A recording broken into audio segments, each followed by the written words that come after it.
As usual, we are gathered here today to listen to another dispensation of the Lord Buddha's teaching. Before we commence, let us all remind ourselves that He is the Master. It is His Dhamma that we have the privilege of reflecting on, comprehending, and using as a means to cross the ocean of samsara. This is the omniscient one, the unvanquished one, the undefeatable one, the undefeated one, the supremely enlightened one. And therefore, before we commence, let us take a moment to pay homage to the supremely enlightened Lord Buddha. Namo tassa bhagavato arahato samma sambuddhassa. Namo tassa bhagavato arahato samma sambuddhassa. Namo tassa bhagavato arahato samma sambuddhassa. What is your most precious commodity?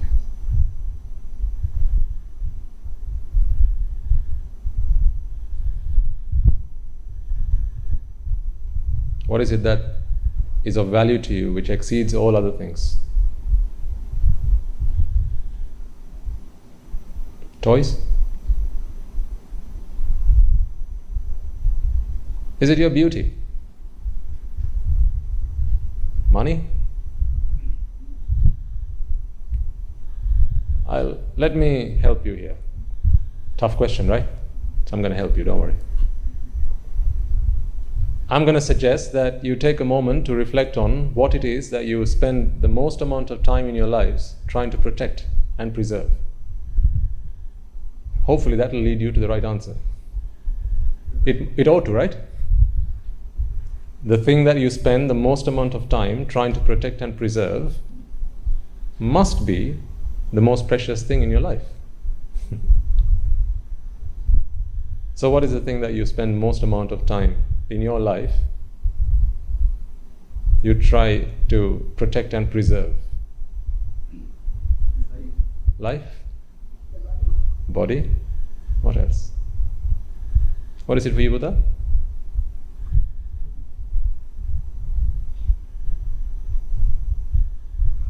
Life? Okay. Doesn't money rank anywhere in that list? Do you not spend any amount of time protecting, preserving your money? No? All right. So if I asked you to list the top 10 things in your life, the most important top 10 things, you're going to have, life there. You're going to have your health there, possibly, at least for most of you. Then you're going to have, what else? Money. Your children, yeah? Wealth. Education. What else? Your spouses. Power, yes. Are you powerful, Buddha? You just don't know it yet. Your jobs, your employment. These are some of the things that a lot of people spend a lot of time, a lot of effort, spend a lot of energy trying to protect and preserve. Have you ever taken the time to go through that list? Just to ask yourself, are you protecting and preserving the right things? Or was this list just handed down to you from your parents or your teachers at school? They said, hey Buddha, come here. I've got a list for you. Take a look at this. You look at it. It says, the top most important things in my life. This is the teacher's list. This is your parents' list. And they said, you should have a similar list, Buddha. Oh, should I? You should. Where do I start? Well, you can take a copy of this.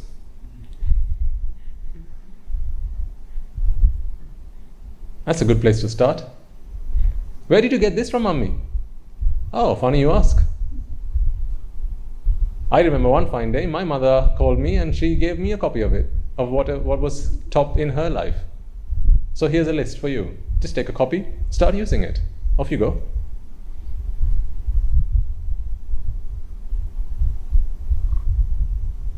We have become a bunch of do as I sayers. We do as somebody else says. Do as I say. We have all, more or less, we do a lot of things because someone else says, do it like this. Right? Because someone else says, this is what's important to you, we just start doing it. And we continue doing it. Oftentimes we don't take a moment to stop, look back, check, am I doing the right thing? Someone says, go down that route, go down that path, and you just start walking. Without taking a moment to check what's at the end of this road. Am I walking down the right road? What about others who have walked down this road many times before? What happened to them? What was their fate? What was their destiny? What happened to them? We don't always take the time to think this. The reason that we don't take a lot of time to think about this is because we just don't have the time. Simple as. Because lots of paths have been paved for us. They are prefabricated. The moment you came into this world, there were lots of paths that were paved out for you. All you had to do was walk. It was not down to each and every one of us to question, is this the right road to walk down? Was it?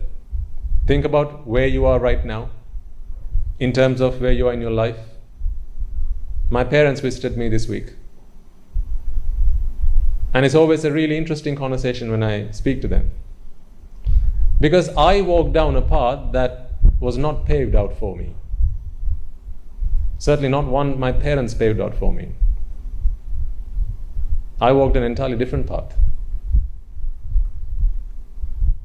But up until a point in my life, I walked down the path that society had paved out for me. My parents had, my teachers had, my friends had, my relations had. I just kept walking. Not stopping to take a moment to look back, am I walking down the right path? Is this taking me to where I want to get to in my life? Whatever is at the end of this path, is that what I really want out of my life?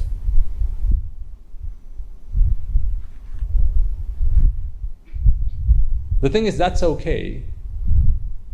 If you're okay with whatever outcome there is that you get at the end of life. If you're okay with whatever outcome there is at the end of life, then that's okay. But if you're particular about the outcome that you get at the end of this life, if you're fussed, if you can be fussed about what happens at the end of this lifetime, then you have to think twice. Remember, we have to bear the consequences of our actions, not somebody else's. It doesn't matter if we do the things that somebody else asks us to do, or instructs us to do, provides us advice to do.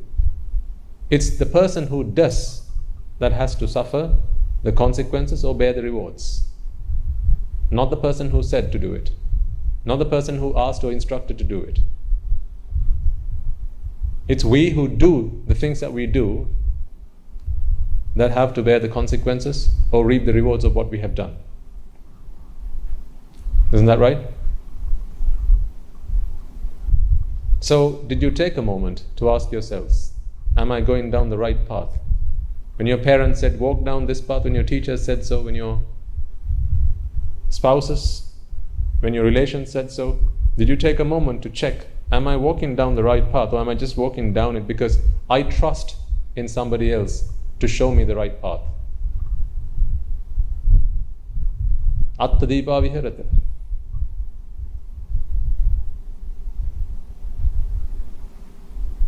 The Buddha says, make yourself an island, because only you are there to give you shelter. It's only your hand that can provide you shelter. Nobody else. And the reason for that is, what determines our fate is the actions that we take, not the actions of somebody else, not what somebody else tells us to do or what somebody else tells us not to do. If we do it, then we have to bear the consequences. If we don't do it, yet again, we have to bear the consequences. So it's really, really, really important we take the time to question ourselves, am I doing the right things? Am I going down the right path? So I was having this conversation earlier on today with my parents, and I went through the principle, fundamental of Buddhist teaching. So I had a whiteboard here, sat down like I did with you some weeks ago, and drawing out all those points that I wanted to emphasize.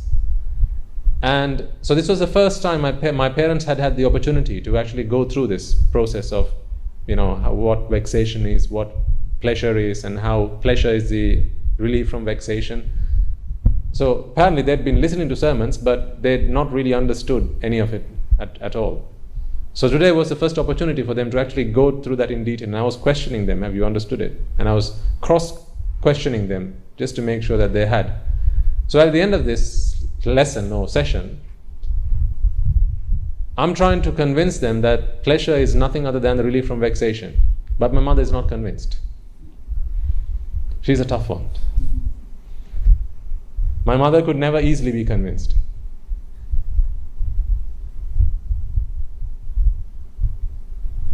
So she says, are you sure? Surely there must be times where we experience pleasure but with no vexation beforehand. Surely there must be times. I said, yes, there must be. I just haven't come across one yet. And so today I gave them a challenge. So we came to an agreement. It may be that we may not see each other for very long. I'm talking to you now. Because here's the challenge that I came to an agreement with my parents. I challenged them to go and discuss with friends, relations, Amma and Appa to discuss, and come back and tell me one instance in their life where they have experienced pleasure without relief from vexation. So that is the challenge to them. And on my part, if they come back with just one instance, I said, I'm prepared to disrobe. And I'll come back to lay life. You should have seen the smile on my mother's face.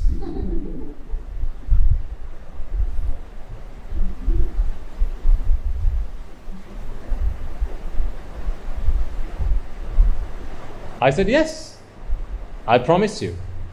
Give me just one instance where you have experienced pleasure without there being any vexation beforehand, and where that pleasure was not the result of relief from that vexation, and I shall disrobe.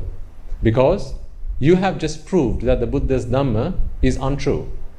You have just found a flaw in the Buddha's teaching. Hurrah! Eureka! And if you do so, then what is the point in my being here? What is the point in me being in a robe if the Buddha's teaching is flawed? Right?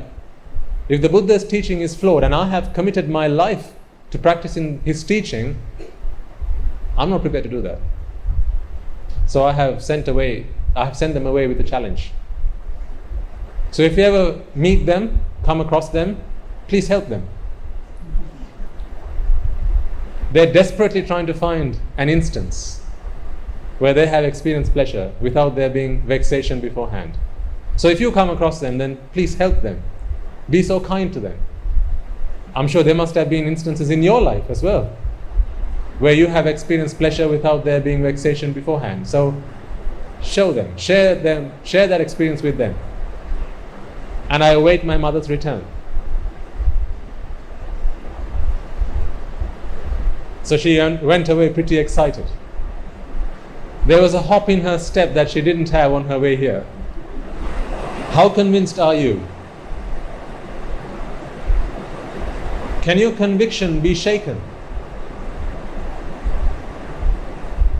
Is what you have a belief, or is what you have faith? Or is what you have conviction?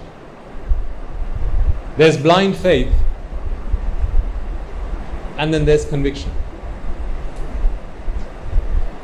Faith doesn't take you very far. Sometimes the things that we do with faith really lead us down a rabbit hole. Like, for example, is it not through faith that we got into relationships with friends? You trusted them, right? You trusted them to do the right thing for you. The right thing for you. But they didn't always do the right thing for you. Half the time they did what was right for them, which wasn't the right outcome for you. And therefore, that relationship that you got into through faith really didn't get you very far. Those relationships came to an end very soon.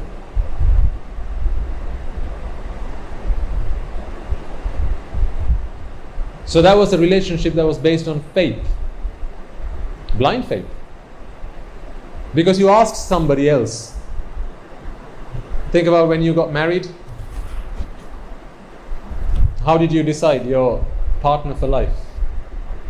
You asked people, is he a good person? Is she a kind person? Do you think he or she is going to make a fine partner for me? Because the only way you're going to know with conviction is after the fact. But then it's too late. You have already taken that step. This is why some relationships don't work out. In fact, most relationships don't work out. Most of the time, people make their minds up. People make their mind up to be okay with something. Again, I asked my mother, what are you hoping to get out of this session? So usually when I speak to somebody, I ask them, what are you hoping to get out of this session? Because otherwise, I'm just sat down, talking like a puppet, giving them something that they don't really want. So I said, what are you trying to find out by being here today? So they said, I want to find a way to help make my mind up when things don't work out in my favor. So I get angry. I feel sad. And then my mind breaks. I want to make my mind up. To make something up, something has to break beforehand, right? If you're making something up, then it's broken to begin with. You can't fix something that hasn't been broken. So she wanted to find better ways than the ways that she has become accustomed to make her mind up when things don't go right. Put me back together when I'm broken in pieces. I said, this is not what I would like to share with you, because that is what you taught me how to do when I was with you. You taught me how to make my mind up when my mind was broken. When I was heartbroken, how do I make myself back together again? How do I put myself back together again? That is what you taught me, but I was fed up of it. I got fed up of that. I was sick and tired of that. I am not happy with having to build it back up after it's broken. That's not what I want. I want something where it doesn't break to begin with. I want my mind to be in a state where my mind cannot be broken. Therefore, I don't have to worry about trying to fix it. Would you not like a car that never breaks down? Given the choice, would you prefer a car that breaks down and then you get the chance to take it to the garage and get it fixed? Or would you rather a car that doesn't break down at all? Well, you know the answer. So I'm looking for a way to fix my mind, or to put my mind in a state where it doesn't have to be fixed because it doesn't break. I gave them the choice. Which would you prefer? And so she was saying, I can't believe that there is such a way. They just can't believe. Psychology, right? Science, all these things teach us how to make our mind up when our heart breaks.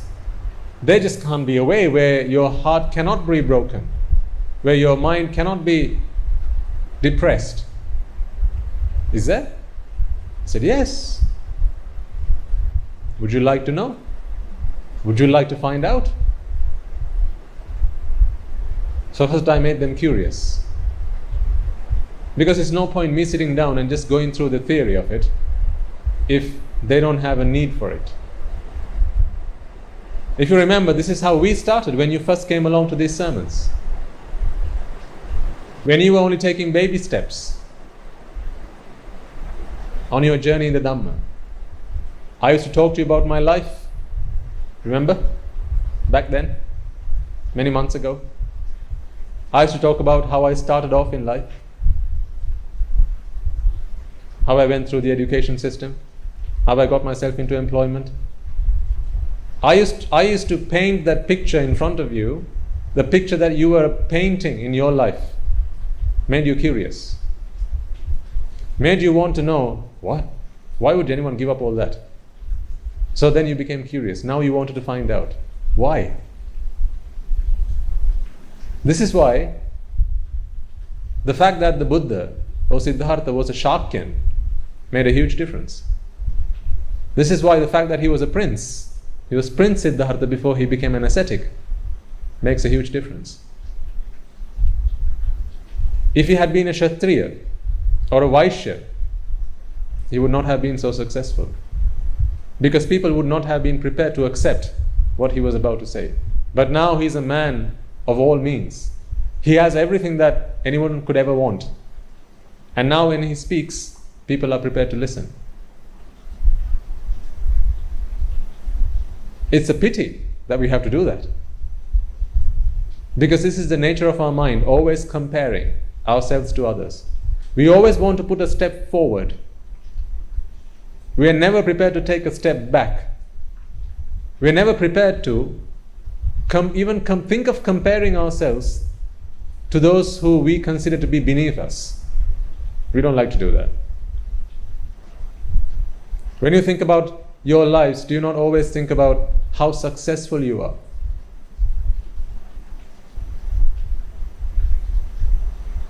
You compare yourself to other people. The problem with this is, though, if you shape your life according to what other people brand you, it's quite risky. Because then they can send you down a rabbit hole. I'll give you a few examples. People who live on your street. If someone who is new to the area might come along and asks, they're looking for you, they're looking for your house so they could come and meet you. People who live on your street know you in a certain way. For example, they might know you as the guy who has the BMW 7 Series. So someone says, do you know Mr. So-and-so? Who are you talking about? You know that guy, gentleman who has two sons? Are you talking about the guy with the BMW? Yeah, that one. Oh, yes. 3 houses onto your right. Now you are known as the guy who has the BMW. I'm about to show you the danger with that. It's okay that that's how they know you. But the risk is, you come to accept that that is how you are known among your friends, among society, and among other people. Now when you're the one who owns the BMW and that's how you are known in society, this is where you're going to spend a lot of time. You're going to spend a lot of time emphasizing this fact. You're going to spend a lot of time promoting this fact.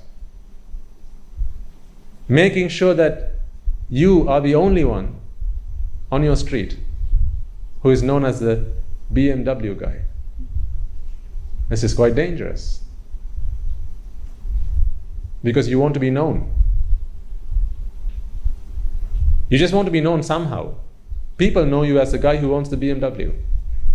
What if you are the lady who lives on the street, who has long, beautiful, pitch black hair? Now you're going to spend a lot of time on your hair. Because this is how you are known to society now. This is your brand. Think about the brands that you know. BMW, Mercedes, Audis, right?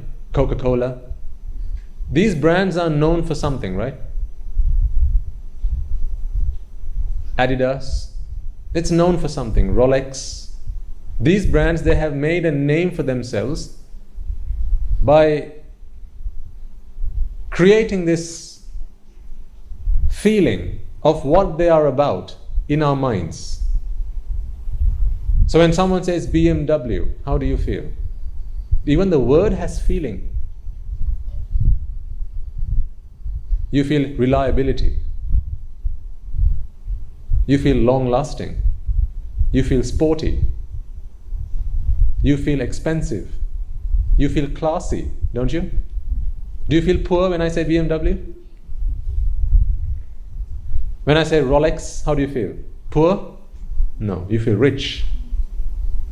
Because this is how these brands have been created over time.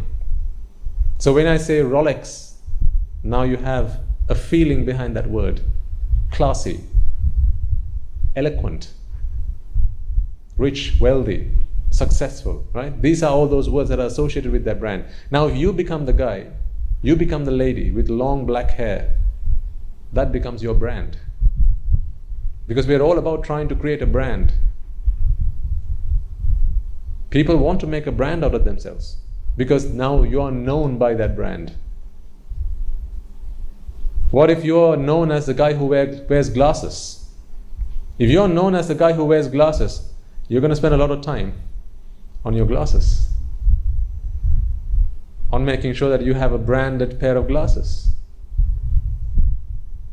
that they're gold, that they're top notch. You're going to spend time doing that. If you're known as the guy who has a 3-story house, you're going to make sure that you're always going to have a 3-story house. Or the big house, the biggest house on the street. If you're known as the guy who has the biggest house on the street, now you're going to invest time and money and energy on making sure that you are the person that has the biggest house on that street. Not just now, but also in the future. Because this is now your brand. You become a victim of this. What if you are known as the monk or the fair monk who preaches in English? Is that not a brand? It's a brand.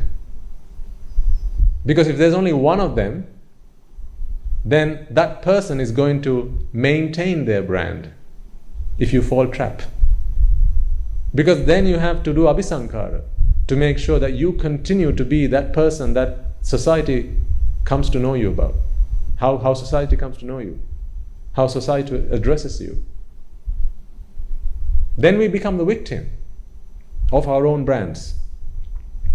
Then the purpose of our life changes from what it ought to be to protecting and preserving the brand that has been created for us. Again, we have been put into a cage. Right? You've been put into a cage. If you're known as the lady who has dark, pitch black hair, when are you going to be able to cut it? You want to change your hairstyle. You want to go for a bob cut. When are you going to be able to do that? No, because then your brand is destroyed. Because this is how people know you. This is how people accept you. So now you're in a box. You have been caged. So to continue to be known to society, continue to be known to people, you have to make sure that you continue to have long pitch black hair. You have become the victim of your own brand. You have to be very careful. Because people will push you down these boxes, these cages. They'll push you into these cages. And the reason for that, this is a world of consumers and suppliers.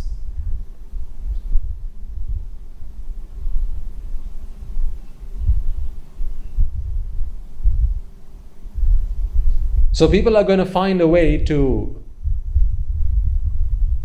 talk about you in a way that promotes what it is that they find most interesting about you. This is how people are going to know you. They're going to find a way to talk about you that in the way that they find most interesting about you. Because this is what you're supplying them. This is what they're consuming. If you're the doctor that lives on the street, then you're probably going to be known as the doctor that lives down the street. If you're the engineer, then this is probably how you're going to be known. If you're the lawyer, this is probably how you're going to be known. Consumers and suppliers.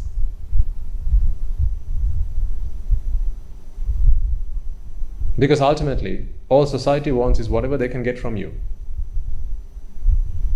So whatever they can get from you, whatever they need to do to get what they want from you, they'll do. If they have to pet you on your head to get what they want, they'll do that. If they have to speak nicely to you, they'll do that. Can you not remember the times in your life where you've gone into an office or gone to speak to somebody? You've never met that person ever in your life, or sometimes you even hate that person. But because you want to get something out of them, they've not known a nicer person than you. They've never met in their lives a nicer person than you. Where in that situation, you paint a beautiful picture in front of them. You show that you're really nice, you're really friendly, right? You're a great acquaintance to have. Because you're scratching their back, they're scratching yours. This is a give and take world. A dog eat dog world. So, what I really wanted to emphasize was, make sure you don't fall a victim to the brands that people have created for you. Because what would happen then is, once a brand has been created for you, you are now caged. Then you will continue to promote that brand, you will continue to emphasize that brand, and you will continue to augment that brand. You will continue to demonstrate that you are who people say you are. When someone's called Kudda, this is their brand. Right? So if this is how they are known to society, they're going to continue to make sure that this is how people know them. And it's dangerous if you call someone Kudda. There's a reason why you call them that. So you're digging their grave. To continue to be known by that brand, they're going to be doing that. They're going to continue to be doing drugs. If someone's called Kukula, they're going to continue. Because again, good or bad, this is their brand now. And they're going to do whatever it takes to promote themselves in that brand. You know, like in school, right? We used to have Chandiyas, right? School Chandiya, the thug at school. He used to hit everybody. And he used to be basically the thug at school. So when you call him Chandiya, he's a Chandiya at school. Now he's going to do whatever it takes to maintain that brand. And if the reason he's called Chandiya is because he's a very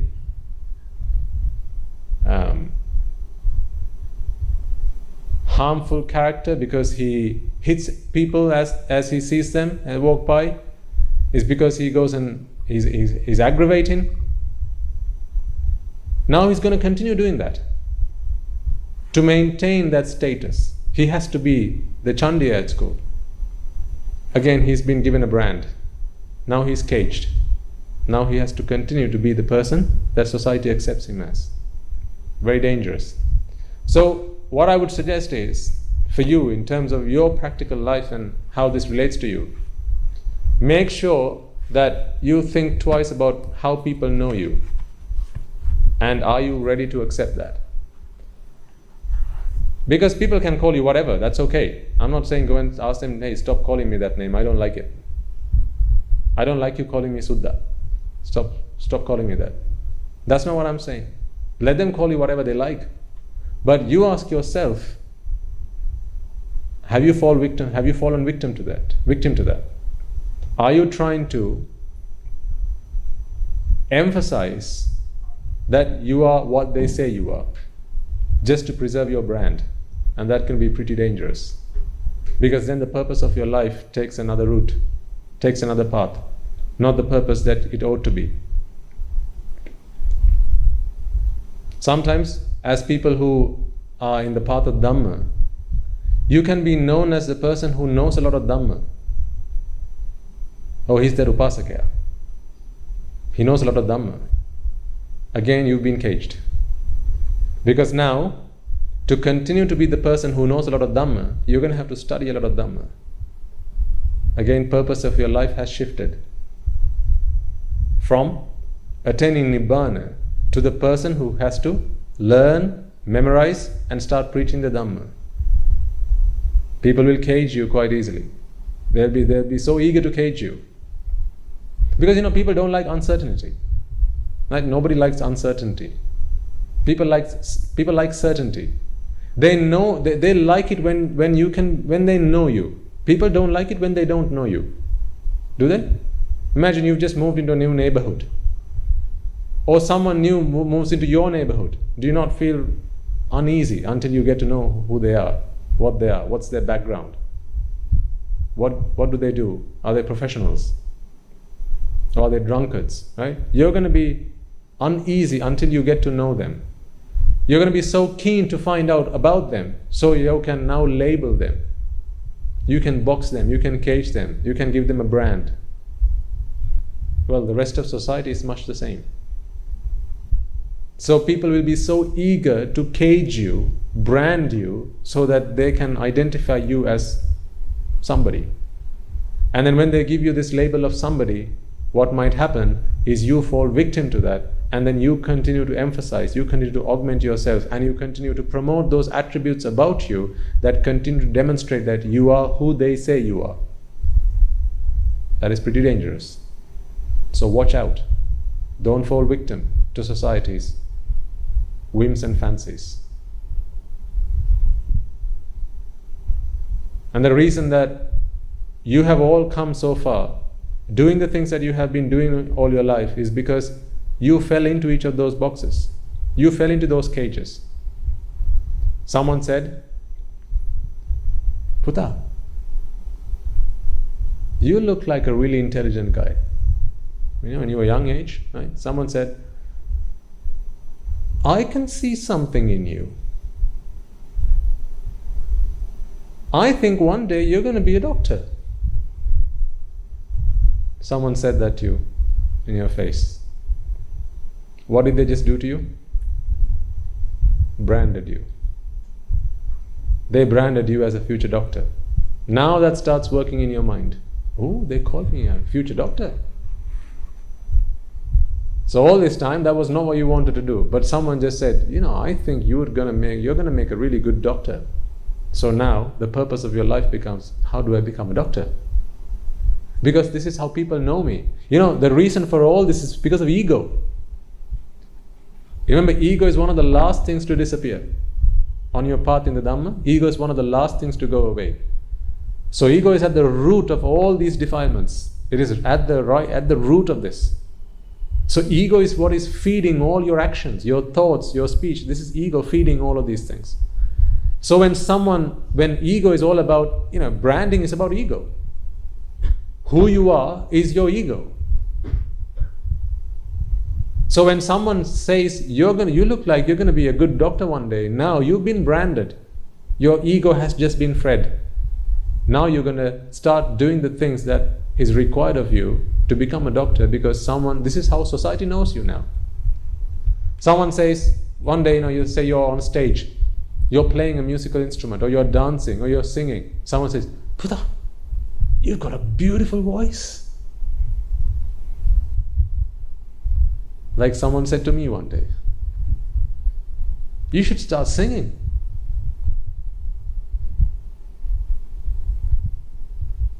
And then immediately you're thinking, that's not a bad idea. Surely one day you're going to be a great singer, a world-class singer. What have they just done? Branded you. They have just branded you as a world-class singer. Now, because you want your ego to be fed, you're trying to find a way to identify you. You're looking for identity. Every young child looking for identity. Young child, all kinds of children. We're all looking for identity. How does society know me? How does society accept me? And if it's by being a world-class singer, well, now I have to do the things that makes me a world-class singer. Someone sees you playing cricket at school. Hey Putta, that was a beautiful shot you played there. I think one day you're going to be a world-class batsman. That bowl that you just bowled there, that was amazing. I think one day you're going to be an international bowler. You have just been branded. It's like someone's put a seal on your face, on your forehead. World-class batsman, world-class singer, world-class bowler, doctor, lawyer, engineer, dancer, whatever. Because from that point forward, you imagine that this is who you are. When you see, what's his name? Who was the martial arts guy who used to act in movies? Is it Jet Li? Bruce Lee, thank you. Bruce Lee. Been a while since I watched a movie. Bruce Lee. Right? A young child watches TV, sees Bruce Lee. Now he sees that Bruce Lee is accepted, he's acknowledged, he's praised, he's valued for his skill. This is a martial artist, look at him fight. And people say, wow, you've got some good kicks, mate. Now you start to think, one day, if only I can become like him, then people are going to value me. You have made a brand for yourself because someone values what Bruce Lee can do. So this is the first time you've seen Bruce Lee on TV. The film comes to an end. Guess who's Bruce Lee at home now? This young child is now Bruce Lee. He feels he's Bruce Lee. So now he starts kicking all over the place. He starts jumping on the sofas. Hua, hoo, hee, ha. He's just become Bruce Lee. Why? Because a brand is now working in his head, in his mind. There's a brand that's now going on. Because this is how he wants him to be known. It doesn't matter what that brand is, for as long as people are prepared to accept that as a brand, for as long as people are prepared to give value to that brand, that's all we want. Something to value us by. So you have to be very careful. Because these are paths that society are going to push you down. And without knowing, you're going to fall into those pits. Whether it's even in the path of Dhamma, right? I have to be very careful. Mustn't I be? I must be. What if I become known as the monk who preaches in English? If that becomes a brand, and I'm prepared to accept that brand, now I'm going to have to maintain that brand. Then I'm going to forget all about why I became a monk in the first place. I didn't become a monk to go preaching all over the world. We've had some invites recently from Canada, Australia, Singapore, and so on and so forth. Please, can you come and deliver sermons? If I forget why I ordained, that's going to be another rabbit hole. It's going to be Alice all over again. If I forget why I became a monk in the first place, if I am prepared to accept the brand that people have created for me, then I will fall victim to that brand, and I will forget the purpose of my life. So this happened, I was thinking about this over the past week because we had some invitations from international invitations. Can you please come and start preaching? And then I was thinking to myself, I have to be very careful here because I'm still struggling with ego. I'm not an arahant. It would be a lie for me to say that there is no ego within me. There is ego. But it's like diabetes, I'm learning to live with it. There's no cure for diabetes, at least not one I know of. Correct me if I'm wrong. You have to learn to live with it. But this ego, it can be cured. But until it is cured, we have to learn to live with it. So you have to be very careful about the times where ego can get the better of you. Because remember, people don't care what ego is going to do to you. People don't care what it's going to do to you. All people will care is what's in it for me. In other words, what's in it for them. Right?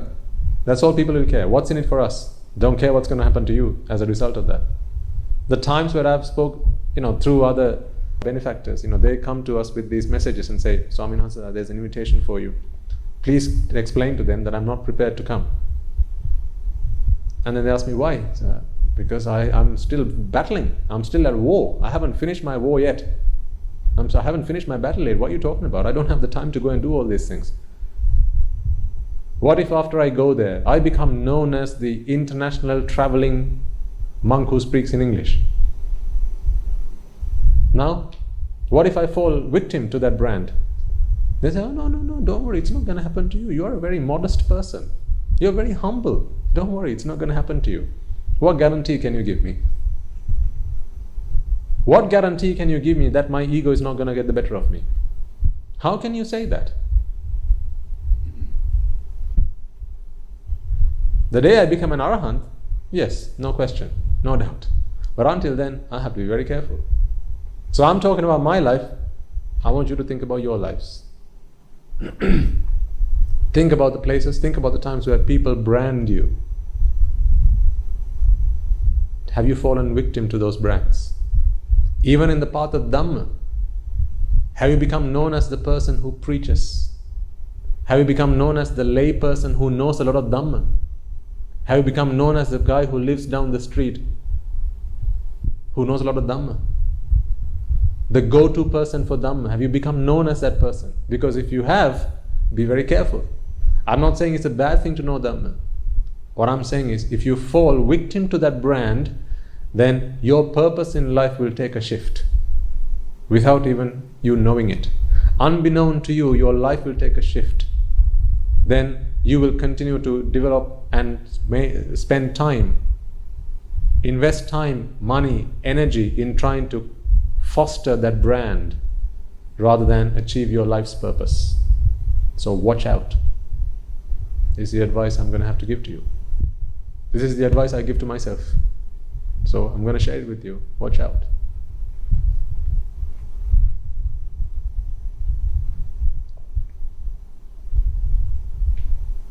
I think it was last week or the week before, I spoke about parents.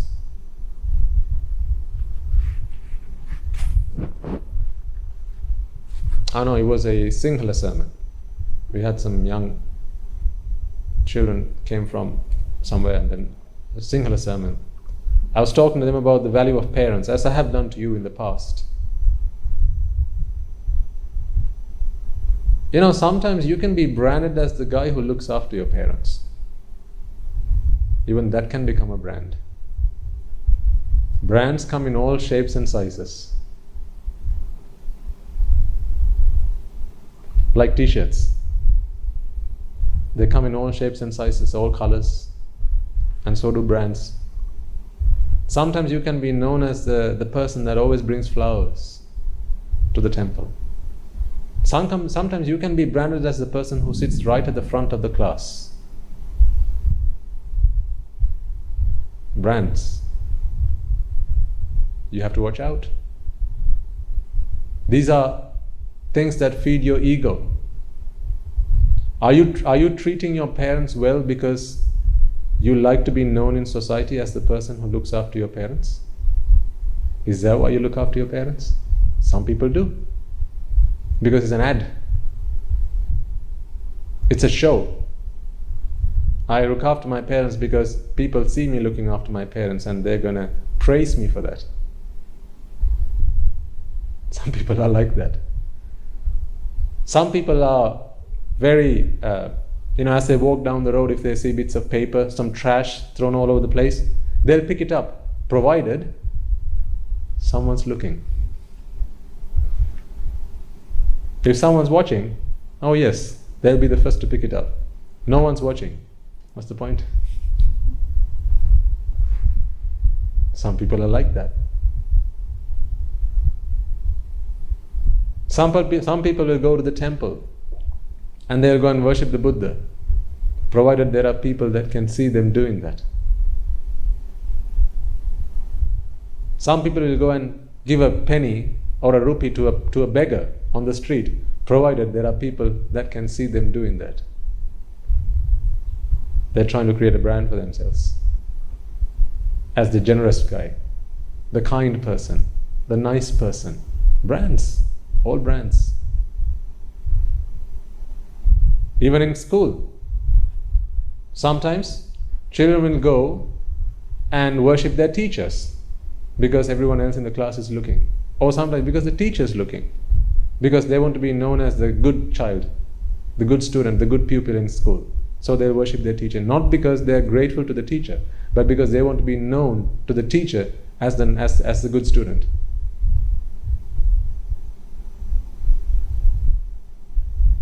When I was in school, we used to call it for points.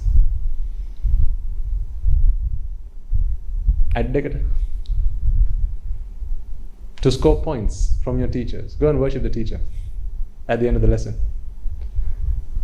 At one point it became a real nuisance to our teachers. Because one guy started it off and then everybody else wanted to do it.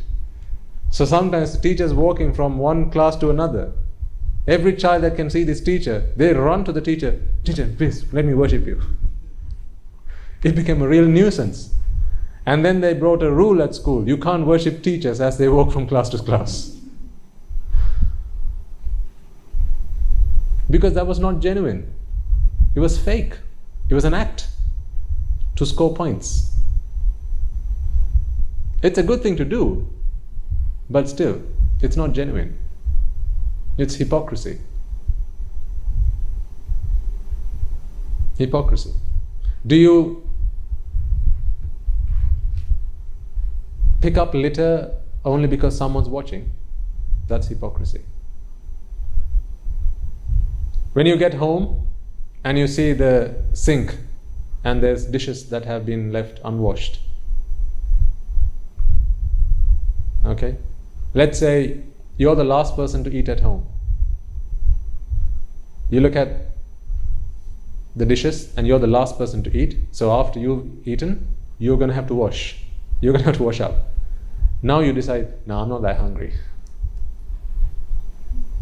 Simply because you don't want to do the washing up. You're such a hypocrite. If you do this, if you feel this way, then you're such a hypocrite. Because you just don't like to wash up.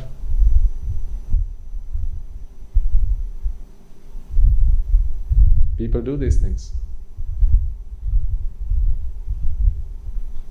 They don't want to be the last guy out, because then they're going to have to wash up. They're going to have to sweep. They're going to have to shut the windows, shut the doors, draw the curtains. They don't like to do those things. They'll be there. They'll enjoy the facilities. They'll enjoy all the positives, the benefits that they can get. But they don't want to be the last guy to have to do all the hard work, clean up their mess. That's a hypocrite. Ask yourself if you're like that.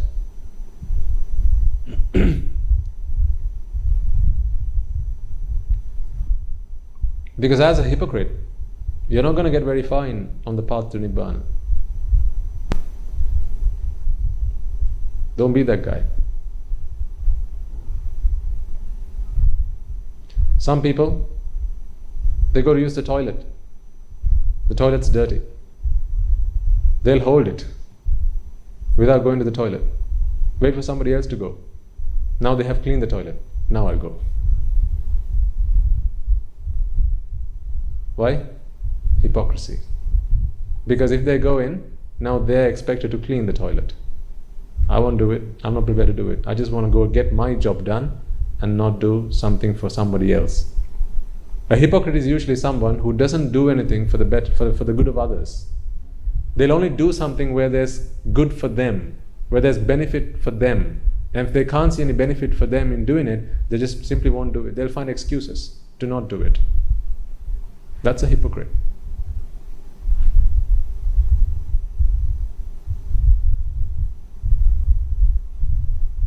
Think about examples in your life where you are either you yourself or you have seen other people do such things.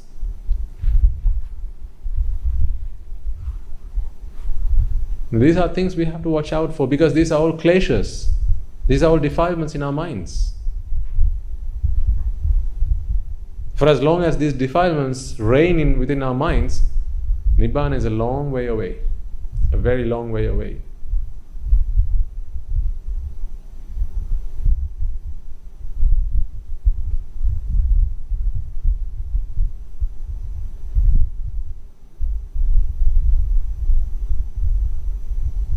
Can you think of examples in your lives? Can you think of examples of other people you've seen doing things like that? They leave the dirty work for somebody else. They leave the mess for somebody else to clean up. Children, you have to be very careful. Sometimes you expect your mothers to clean up after you, to do the dirty work. That's a hypocrite. It's not good. It's not just not good, it's pretty bad. It's very bad. Nibbana is a long, long, long way away.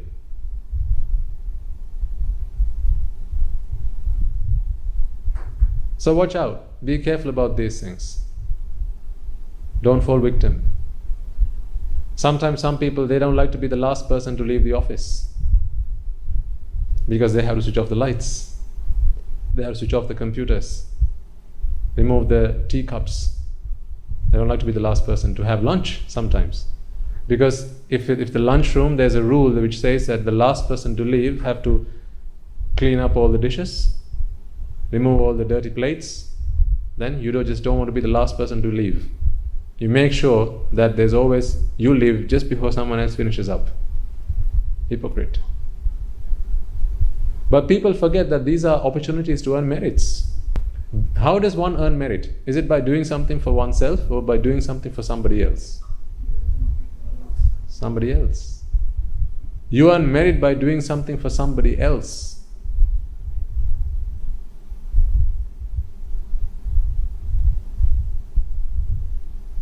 Sometimes, let's say, a dog's come and littered in front of your house. But the dog has littered in front of not only your house, but also next door neighbor's house. Now you decide, I better clean up. You get out a spade or something like that. You come out, and then you just clean out the bit that's in front of your house. The bit that's in front of the next door neighbor's house, now that's his problem to look after. You're a hypocrite. How many times have you parked in front of somebody else's gate? Somebody else's entrance, and said, nah, I'll be back real quick. You know very well that you shouldn't be parking up there because it's going to cause them an inconvenience, but you park up in front of somebody else's house, somebody else's gate. How many times have you parked in a disabled space? Don't know if they have them in Sri Lanka. Do they? Yeah? A disabled space. Over a space reserved for pregnant mothers. Because they need an extra bit of space, extra room. They need more room. How many times have you parked up where you're not supposed to park? Yes, I'll be real quick. Are you not putting someone else at inconvenience? Would you like for someone else to do that for you? To you, rather? Would you like someone else to do that unto you? If you do something to somebody else that you don't like done to you, there's a word for that. You're called a hypocrite.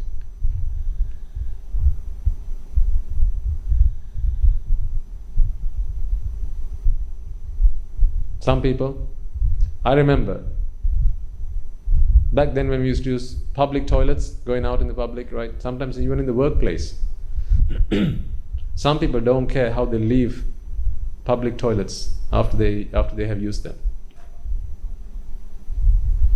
Sometimes towels that they have used are just left all over the place. Some in the sink, some on the floor, some around the toilet. Sometimes people use the toilet.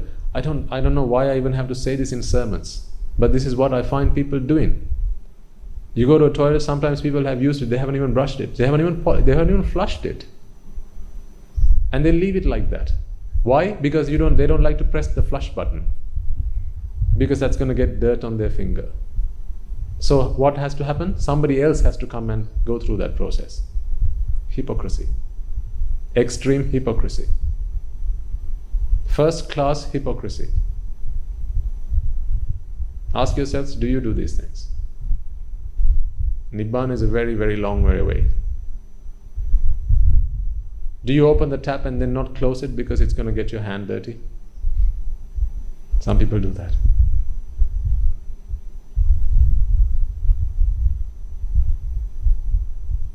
Some people don't wash their hands before they open the tap, after they've used the toilet. Hypocrisy. You don't like it done to you, but you don't care about doing it to somebody else. Hypocrisy. Oftentimes I've found myself, because I believe that wherever I go, and I try to make this a rule to myself, wherever I go, I like to leave a place at least in one way better than I found it. So I remember when I used to go to toilets, a public toilet even, if I used to see paper towels thrown all over the place, and if there's a bin, I used to take another paper towel, pick up all these paper towels and put them in the bin and leave. Because I want to leave the place better than I found it, so that somebody else can come and enjoy it. What do you do? Ask yourself. Don't be a hypocrite. Ask yourself. If you have clothes out in the clothesline after you wash them, and the rain is about to fall, you look out. None of it is mine. I don't care.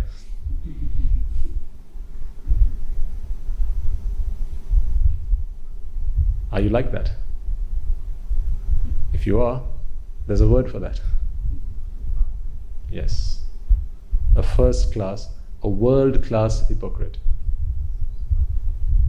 You should be given an award.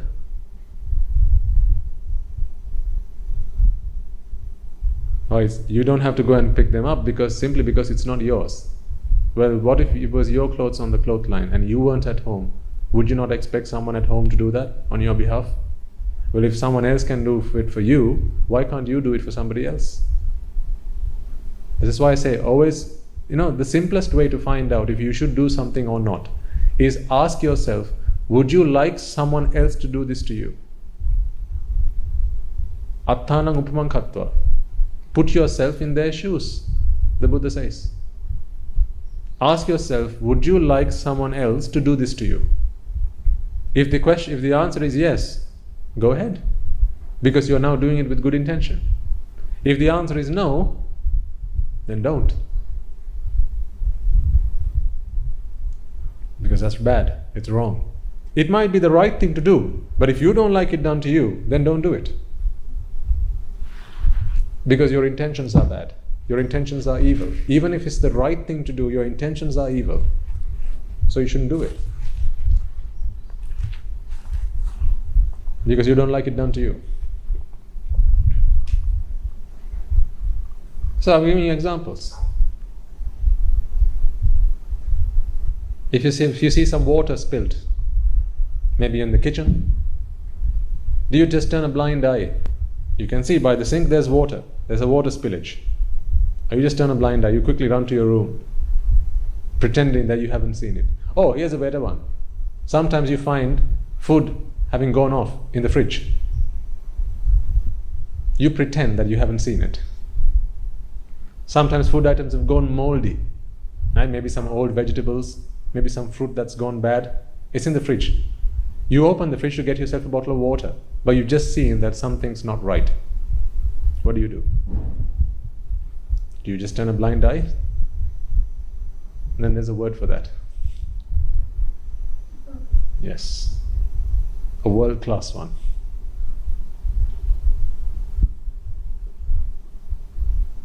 Because if it was up to you, if that was your fridge, if you're the mother, if you're the father at home, what would you want your children to do for you?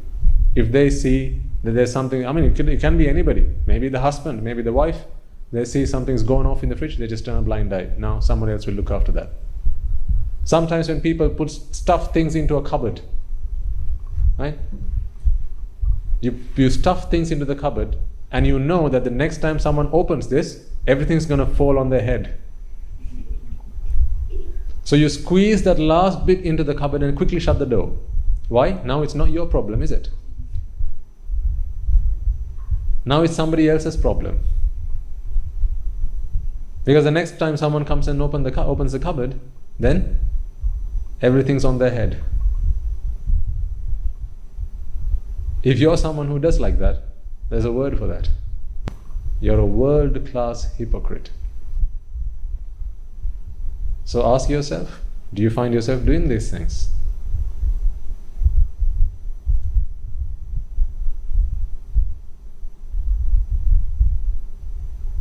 If you're one of two brothers at home, you need to go to class or go to school and you're looking about, you can't find a pencil. You need a pencil to take to school. You're looking around, there's no pencil. Where's my pencil? It's gone. You quickly open their pencil case, take their pencil, pen or whatever item of stationery you want, put it into yours. Now you're okay for school. But what have you just done? You've just put someone else into a very difficult situation, haven't you? Yes. What's the word for that? That's right. Hypocrisy. There are seats reserved on buses, trains, for the elderly, for the clergy, for pregnant mothers, right? Have you not seen people when someone who that seat is reserved for gets onto the bus, all of a sudden they're busy reading a newspaper. Sometimes that newspaper is upside down. Quite interesting how they can manage to read that. Or sometimes, yes, sometimes they're asleep. A moment ago they were looking about, enjoying the sights. 2 moments later they're snoring. Why? Because I'd rather be inconvenienced rather than be inconvenienced. I'd rather put someone else into inconvenience and enjoy my convenience. Hypocrite. World-class hypocrite. Never do that.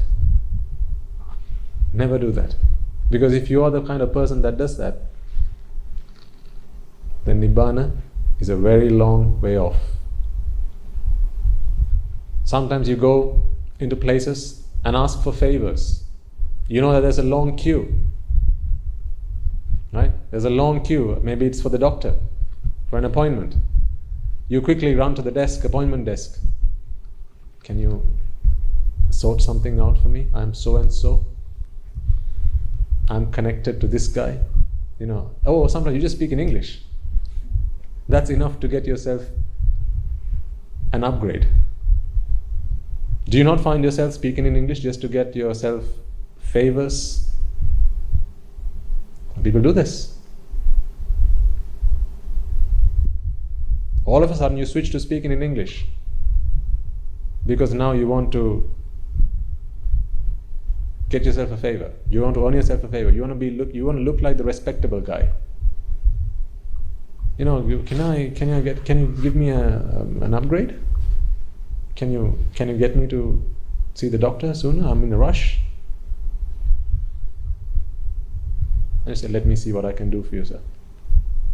Because that person's innocent. They can't do anything about it because they know that you are an influential person. So their job is at risk. You have just put them into a very difficult situation. This is what happens. You can't blame them. You can't blame the person at the desk who's supporting you, who's helping you to get that appointment, because you've just gone. In other words, really, you're threatening them. In an indirect way, you're threatening them. You're saying, hey, I'm a connected guy, so if you know what's best for you, you had better give me an appointment to see the doctor sooner. Because this is why you're talking about your connections. You're threatening them. Now this guy feels helpless. If I don't address your need, chances are I'm going to get a telling off. So I'm going to do it. Now those people who might have come to the clinic, maybe they've been there since 6 o'clock in the morning. You just arrived. You get to go sooner and everyone else has to wait. Who are you to say that your illness is more serious, needs sooner, quicker attention than everybody else's? Who are you to make that call? Hypocrite. Ask yourselves, do you find yourselves in these situations? Sometimes it may be to get a child into school. People do these things. Just to get their child into school, they go and speak to the principal. Sir, my child, school, yeah, there's a long waiting list. Just put your application and we'll see what we can do. Oh, but don't say like that. Surely there must be something that we can come to an arrangement. Surely we can come to an arrangement, right?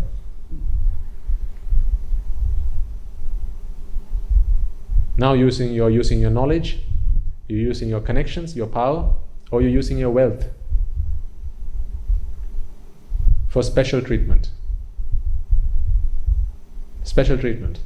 This is not part of how the system works, but you're asking for favorations. You're inconveniencing somebody else for your convenience. And the word for that is hypocrite. Nibbana is a very long way off. So ask yourself, do you find yourself in these situations? Do you find yourself doing these things? If so, you had better reconsider. Because what you're saying is, as long as I get to be happy, I don't care about what other people have to go through.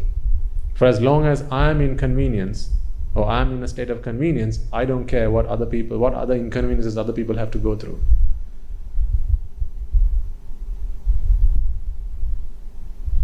I urge you, introspect, look into your lives. Look at those places where, these are festering wounds. These are festering wounds that have been tucked away. No one looks at these things, because what happens is, after a while, this becomes this becomes normalized.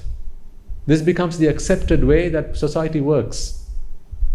Because nowadays it's not really an odd thing, is it, to go to an office and ask for a favor? To put yourself ahead of the queue? It's the normal thing now. It's the done thing now. But it's still wrong. What if you're the next guy in the queue? How are you going to feel? If you had been there since 6 o'clock in the morning, someone just turned up, it's 8 o'clock, the doctor comes at 8:30. You've been there since 6 o'clock in the morning because you have an urgent requirement to see the doctor. Guy comes at 8 o'clock, the doctor is going to come at 8:30. You go in front of the queue and says, can I get to see the doctor before everybody else? If you're the guy who was there at 6 o'clock, how are you going to feel?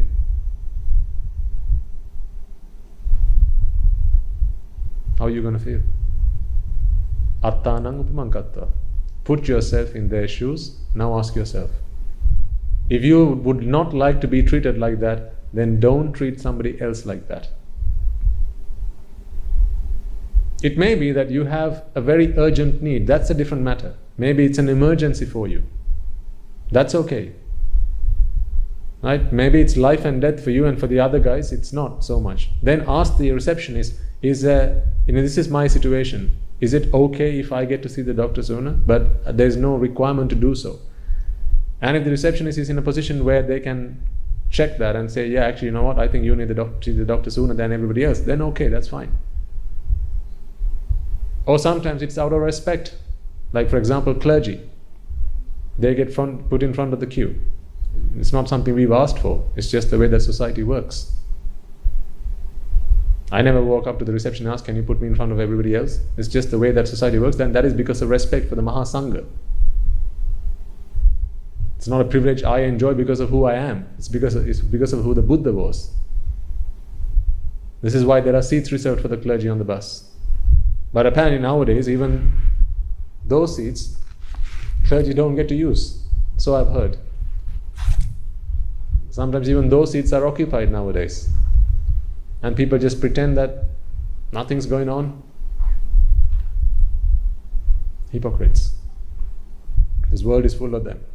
The question is, are you one of them? If so, then change. You can change.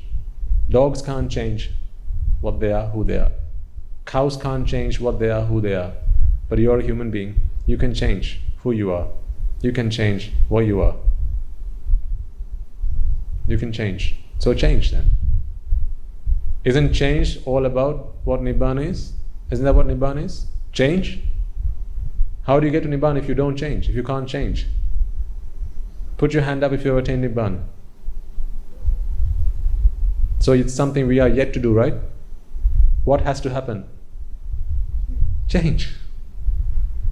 There are qualities about you, there are attributes about you that have to change. That's when you attain Nibbana. Until the last moment, you may be an Anagami right now. But there's one attribute about you that has to change before you become an Arahant. So change. You have to be able to change. Change for the better. Change for good. Make sure you're okay, you're willing to change. Make sure you're prepared to change. Start with the small things in life. If you don't make your bed in the morning, make sure you start doing it. Don't expect your mother or your father to make your bed. Start polishing your own shoes. You're pretty capable of doing that. You don't have to get your parents to do that. Start washing your own dishes. You don't have to get your parents to do that. Ask yourself, what can you do at home? Can you sweep the house? Can you sweep the gardens? Ask yourself, can you at least water the flowers? Ask yourself, what can you do? Not what your country can do for you, but what you can do for your country. Start with your home. Start with the family. It's not what my family can do for me. It's what I can do for my family. It's not what my parents can do for me. It's what I can do for my parents. It's not what my husband can do for me. It's what I can do for my husband. And not what my wife can do for me. It's what can I do for my wife.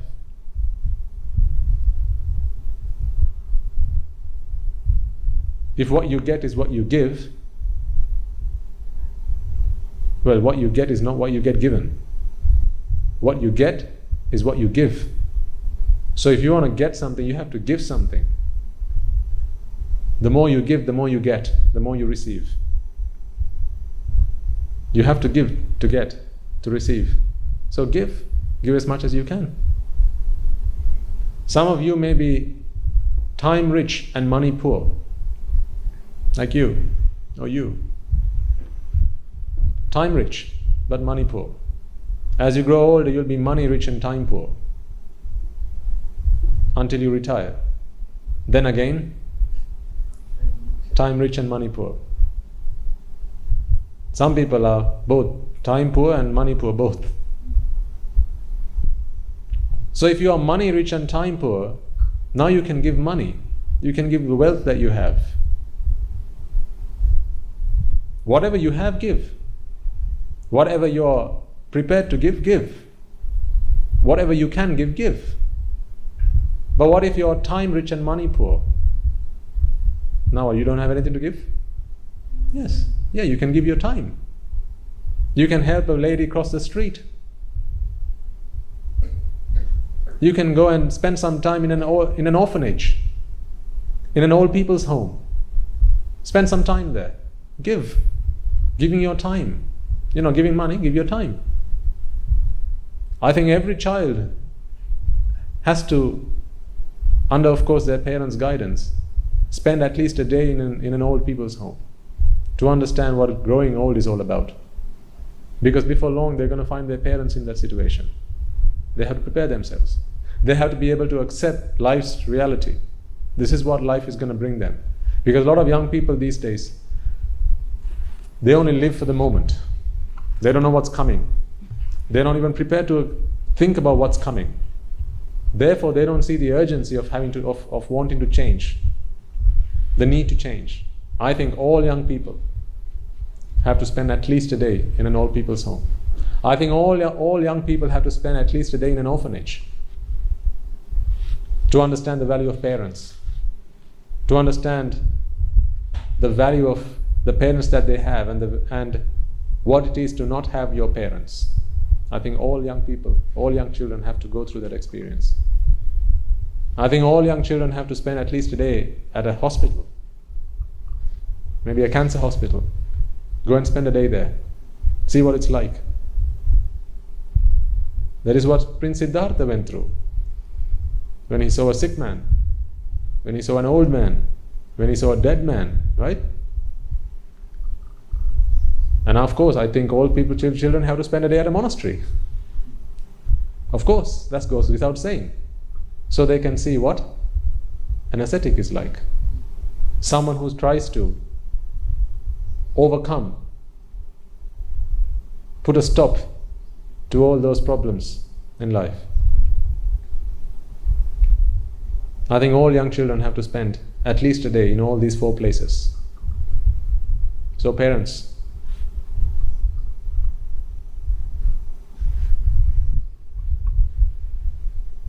here's something you can do with your children. I think it will make a lot of change, a lot of difference in their lives. Just a day. Just a day. If they like the experience, they'll say, Ami, can I go another day? So don't have to force them to go a week. Just spend them for a day. Just spend the day. It's going to be, maybe it might be tough, but spend the day there. And then once they get back home, ask them, Putta, how was the day there? Dua, how was the day? How was your day? What did you learn? What did you find out? Did you get to speak to the patients at the hospital? What did they say? Were there only old people there, or were there young people there as well? What did the young people say? Did they not say that they had a lot of plans and goals and ambitions in their lives? But what has now happened to their goals, plans and ambitions? Have they not become helpless? Are they not just waiting for their death to come and knock on the door? Putta, what if this happens to you one day? Are you prepared? You take a lot of time to go and take them to go and spend time with their friends, or maybe Pleasure Land, or what? Leisure World, what do you call them? Leisure World, right? Leisure World. Well, why don't you take them, just spend one day at the hospital, one day at an orphanage, one day at an old people's home, one day at the monastery. New Year's coming, so I've given you a New Year's resolution. If you have children, particularly, parents, here's a New Year's resolution. Make sure that within the next year, before the next Sinhala New Year, your child has spent one day at an orphanage, one day at an old people's home, one day at the hospital, and one day at the monastery. Doesn't have to be this monastery, wherever you like them to be, just one day.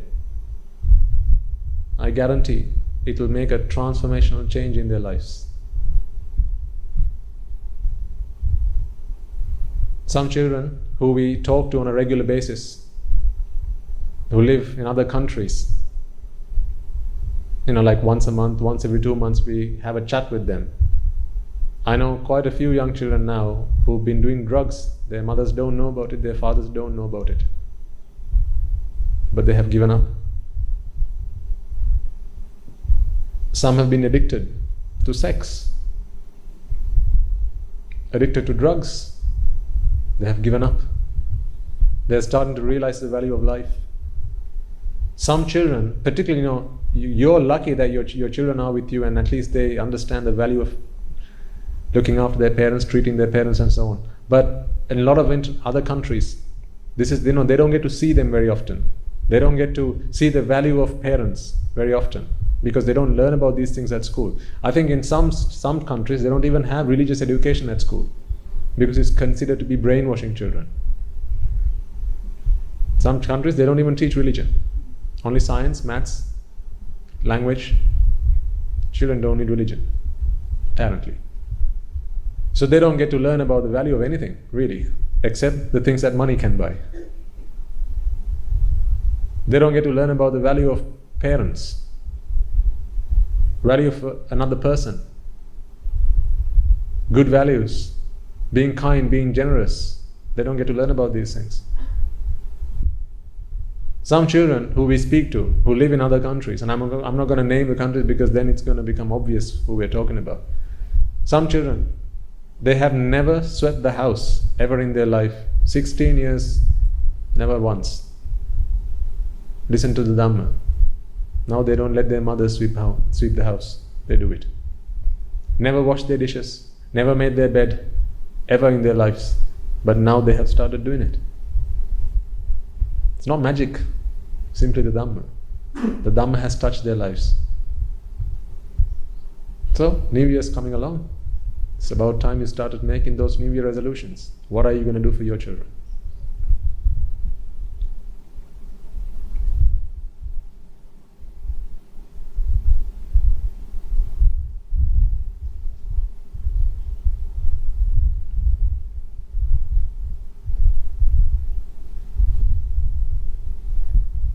Let's talk about the theory, the boring stuff.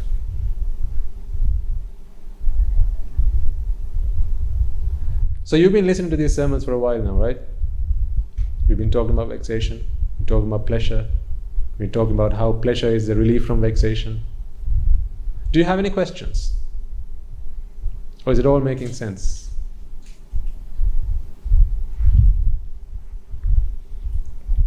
Are you understanding now that pleasure cannot be found in a state? What do I mean by a state?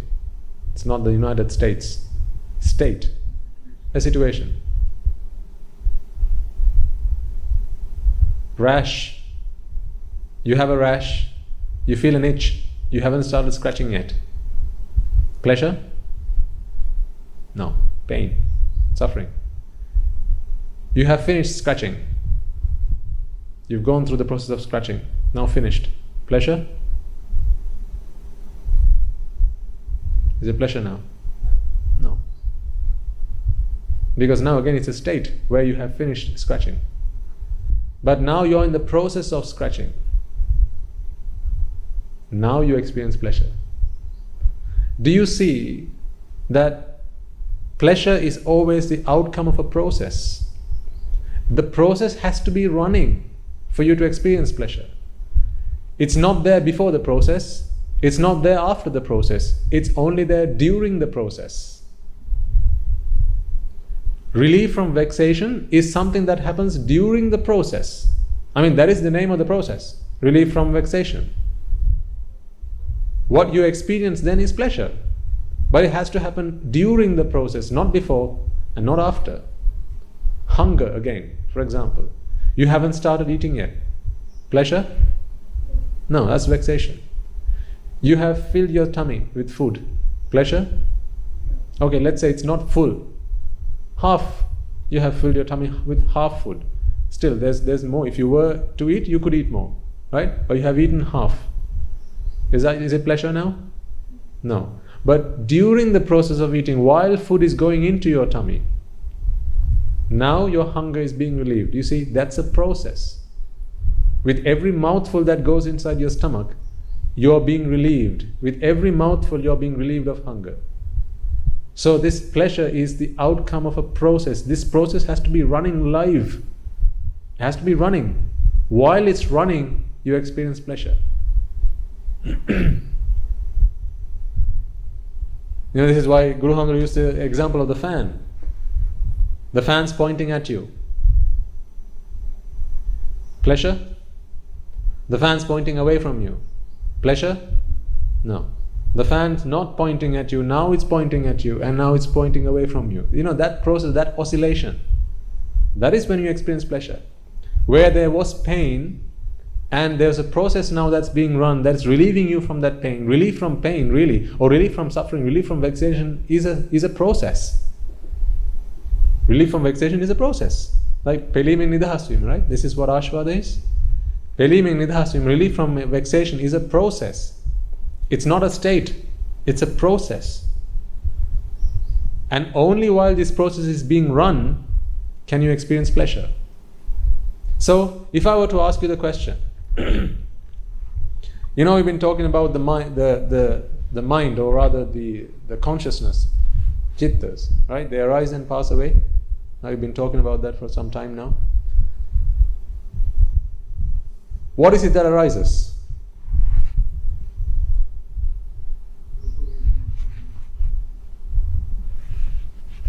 Rupa Vedana Sanya Sankara Vijnana. Is that what arises? Rupa Vedana Sanya Sankara Vijnana arises. Yes. But what are we trying to give rise to? Who's interested in Rupa Vedana Sanya Sankara Vijnana? Are you interested in Rupa Vedana Sanya Sankara Vijnana? Hey, I've got some Rupa. Would you like some? What are you interested in? Pleasure. Remember the why and the what we talked about? What you're attached to is Rupa Vedana Sanya Sankara Vijnana, yes. But there's a reason why you're attached to that, and that's the why. That's because you find them pleasurable. Take away the pleasurable, you're no longer interested in Rupa Vedana Sanya Sankara Vijnana. Why did you want to go out with that girl?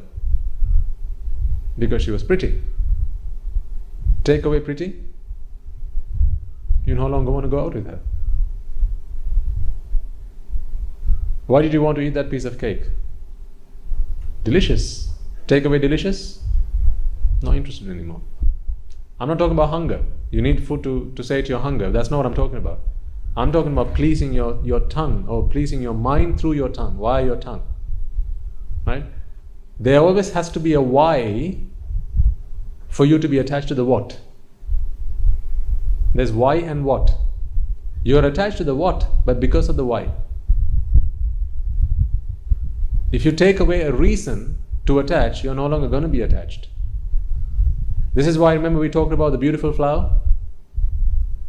Beautiful flower. Yes? Or my child. Who are you attached to? Child. Why? My. What are you attached to? Beautiful flower. Is it beautiful or flower you're attached to? Flower. Why? Beautiful. Take away beautiful. How many flowers do you have at home that are not beautiful? None. If you don't find them beautiful, they would never have made their way into your home, right? They would not have had the opportunity to come into your home if they weren't beautiful. So this is why when we talk about ignorance, we try to address the composition of the why, not the what. Because it doesn't matter what you're attached to. That's not the problem. You could be attached to whatever you want. That's not the problem. Attach yourself to whatever you want. The why is where we need to address. Take away the why, take away a need. Right? So in sales, for example, okay, if any of you are in sales, how do you sell something to somebody? What do you show them? The benefits. Right? It's no good talking to people about features. So when I used to be in sales, the first lesson I got in sales was, don't talk to your customers about features. Talk to them about the benefits. Features is one, benefits is another. The car can go fast. That's a feature. The car is going to get you to work on time. That's a benefit. Now I'm giving you lessons in sales. Incredible the things you learn when you come here. I think we should start charging you for these sermons. You attach yourself to the benefit, or rather you attach yourself to the feature, but because of the benefit. So when you say beautiful flower, you attach yourself to the flower, but because it's beautiful. Take away the benefit, you would never have bought the car. When you get into a car, when you start looking for a car, or when you start house hunting, right? What are the things you start thinking about? Okay, you say you want two bathrooms and 3 beds. 3 bed, 2 bath. You're looking for a 3 bed, 2 bath. Okay? Why? Just because? No, not just because. Someone might invest in that house because it's going to have value in future. It's going to go up in value, and therefore you're going to get a better return. You can sell that house in the future and get more money for it. Investment. Okay? Now you're thinking about, it's going to bring me more money in the future, therefore I'm going to be able to buy more things and be happy, and more money, more wealth, more happiness. This is your benefit. You're buying the house, but because this is going to be a good investment. Or you have 2 children and they always fight. Aya and Mali can't sleep in the same bedroom. Or Aya and Nangi can't sleep in the same bedroom. So you have to therefore give them 2 bedrooms, their own bedroom. Now the benefit, if I were a house salesman, if I were a realtor, I would come and ask you, I would find out about your life first. I'll ask you, madam, tell me a little bit about yourself. So I have a son, I have a daughter. Oh really? How old are they? One's 13, the other's 12. Oh really? Young children? Yes. How do you find them? Are they good at home? No, they always fight at home. Oh, right. Mischievous? Very much. Do they manage to live together in the same house? Are they okay like that? No, they're like devils when they're together. So would you rather that you separate them, at least while they're sleeping? That would be a great idea. Oh, fantastic. You know what? I've just found a house for you. 3 beds. 1 for you and your husband, 1 for your son, 1 for your daughter. How does that sound? I'll take 2 of them, please.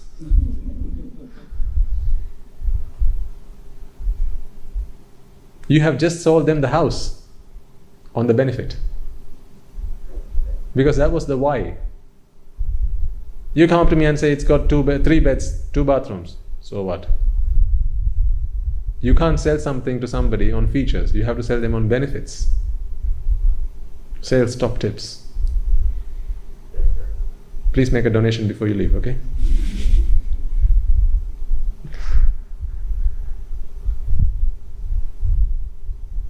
So even with sight, sound, smell, taste, touch, the things that we attach ourselves to in this world, and Rupa, Vedana, Sanya, Sankara, Vijnana, ultimately which come into our mind, the reason that we attach to these things is because we find them beautiful.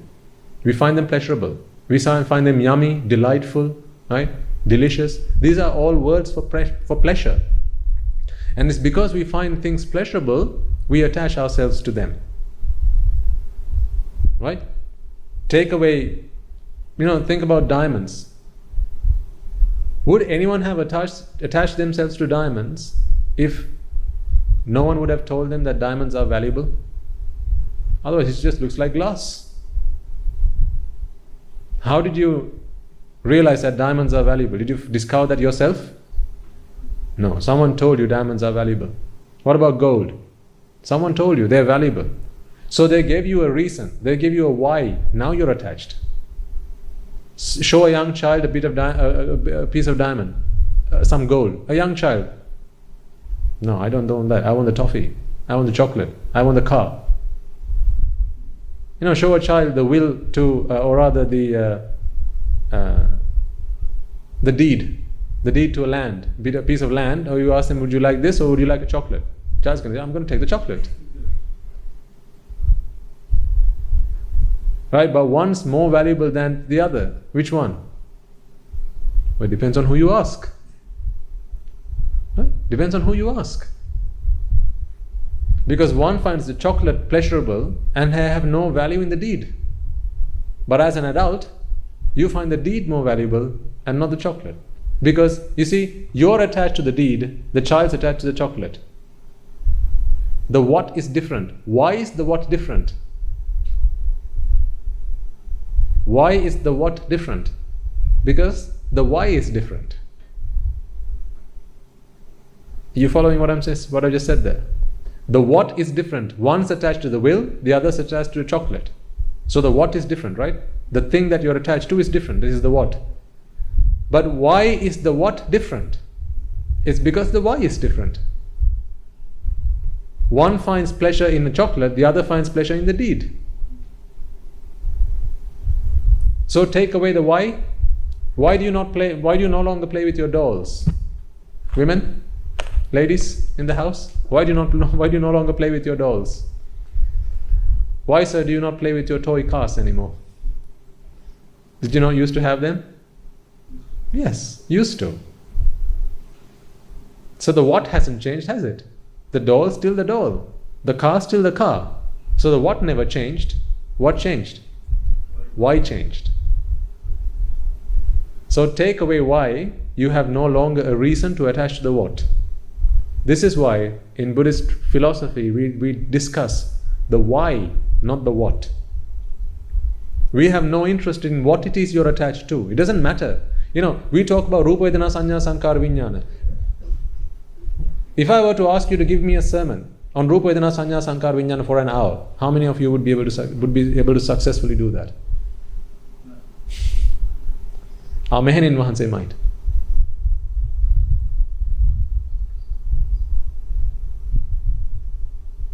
So it really doesn't matter what the what is. What matters is what the why is. Because that is what we try to tackle. This is what we need to spend time talking about. Because take away the why, you're not going to be attached to anything. There's a reason why you're attached. Think about marriage. Two people will live together for as long as there are reasons for them to live together.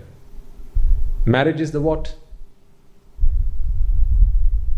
That marriage will last for as long as there are whys. Why must I live with this person? They look after me, they feed me, they take care of me, right? All these reasons. Take away the reasons, then they're faithful to me. That's another reason. There's a why. Take away the why, you're not attached to the what. So this is why when we talk about Rupa Vedana Sanya Sankara Vijnana, or sight, sound, smell, taste, touch, we have to talk about ashvada. We have to talk about pleasure. That is why we don't spend any time talking about the composition of rupa. How many types of rupa there are? 28 types of rupa. This is why we don't spend any time talking about Abhidhamma. About the pure octet, Apo, Tejo, Vayo, Patvi, Varna, Gandha, Rasa, Oja. Who cares? Seriously, who cares? Whether it's Rupa Vedana Sanya Sankara Vijnana or Nila Champa Kamala Rekha, who cares? Did you not know? Okay, think about this for a moment, right? Until you began to listen to the to sermons, none of you knew that it was Rupa Vedana Sanya Sankara Vijnana, right? But you were still attached to them. None of us knew. I didn't know. It was Rupa Vedana Sanya Sankara Vijnana until I learned the Dhamma. But was I still not attached to them? Was it still not Rupa Vedana Sanya Sankara Vijnana that was going through in my mind? Yes, it was still that. But I was attached to it. I didn't even know what I was attached to, because it's not the what that matters. I had a reason. I had a why. They are pleasurable. For as long as something's pleasurable, I don't care what I'm attached to. I just want it. This is why we spend time talking about pleasure and the true nature of pleasure.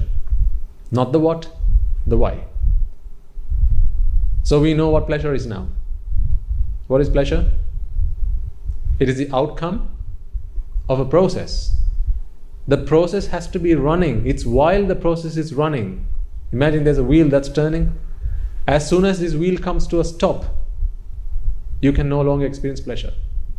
Before it has started to turn, you cannot experience pleasure. While it's turning, now you can experience pleasure. So our young monks, remember last week I talked to you about this program we have at the monastery, personality development program, right? So last week they produced 3 artifacts which demonstrate how pleasure, vexation, how these things work. The next week you will get to see them. Next Sunday, they will bring these artifacts over here and they will demonstrate it to you. They were really interesting bits of work.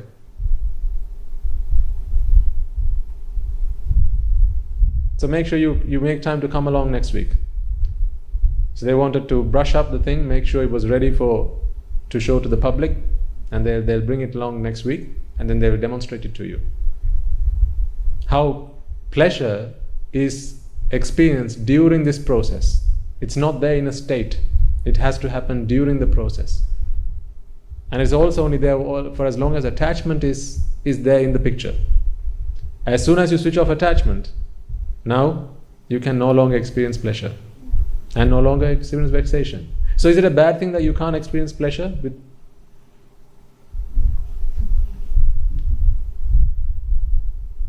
You know, when you attain Nibbana, when you become an Arahant, you can't experience pleasure. Uh-oh. Is that how you feel? You have to get used to it.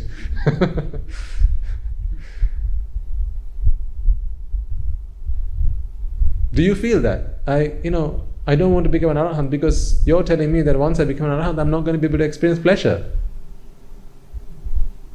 I'm going to have to get used to that. What is pleasure? It is a relief from vexation. Without vexation, without suffering, there's no pleasure. So if one's saying that I'm going to miss out on my pleasure, what they're really saying is I'm going to miss out on my vexation.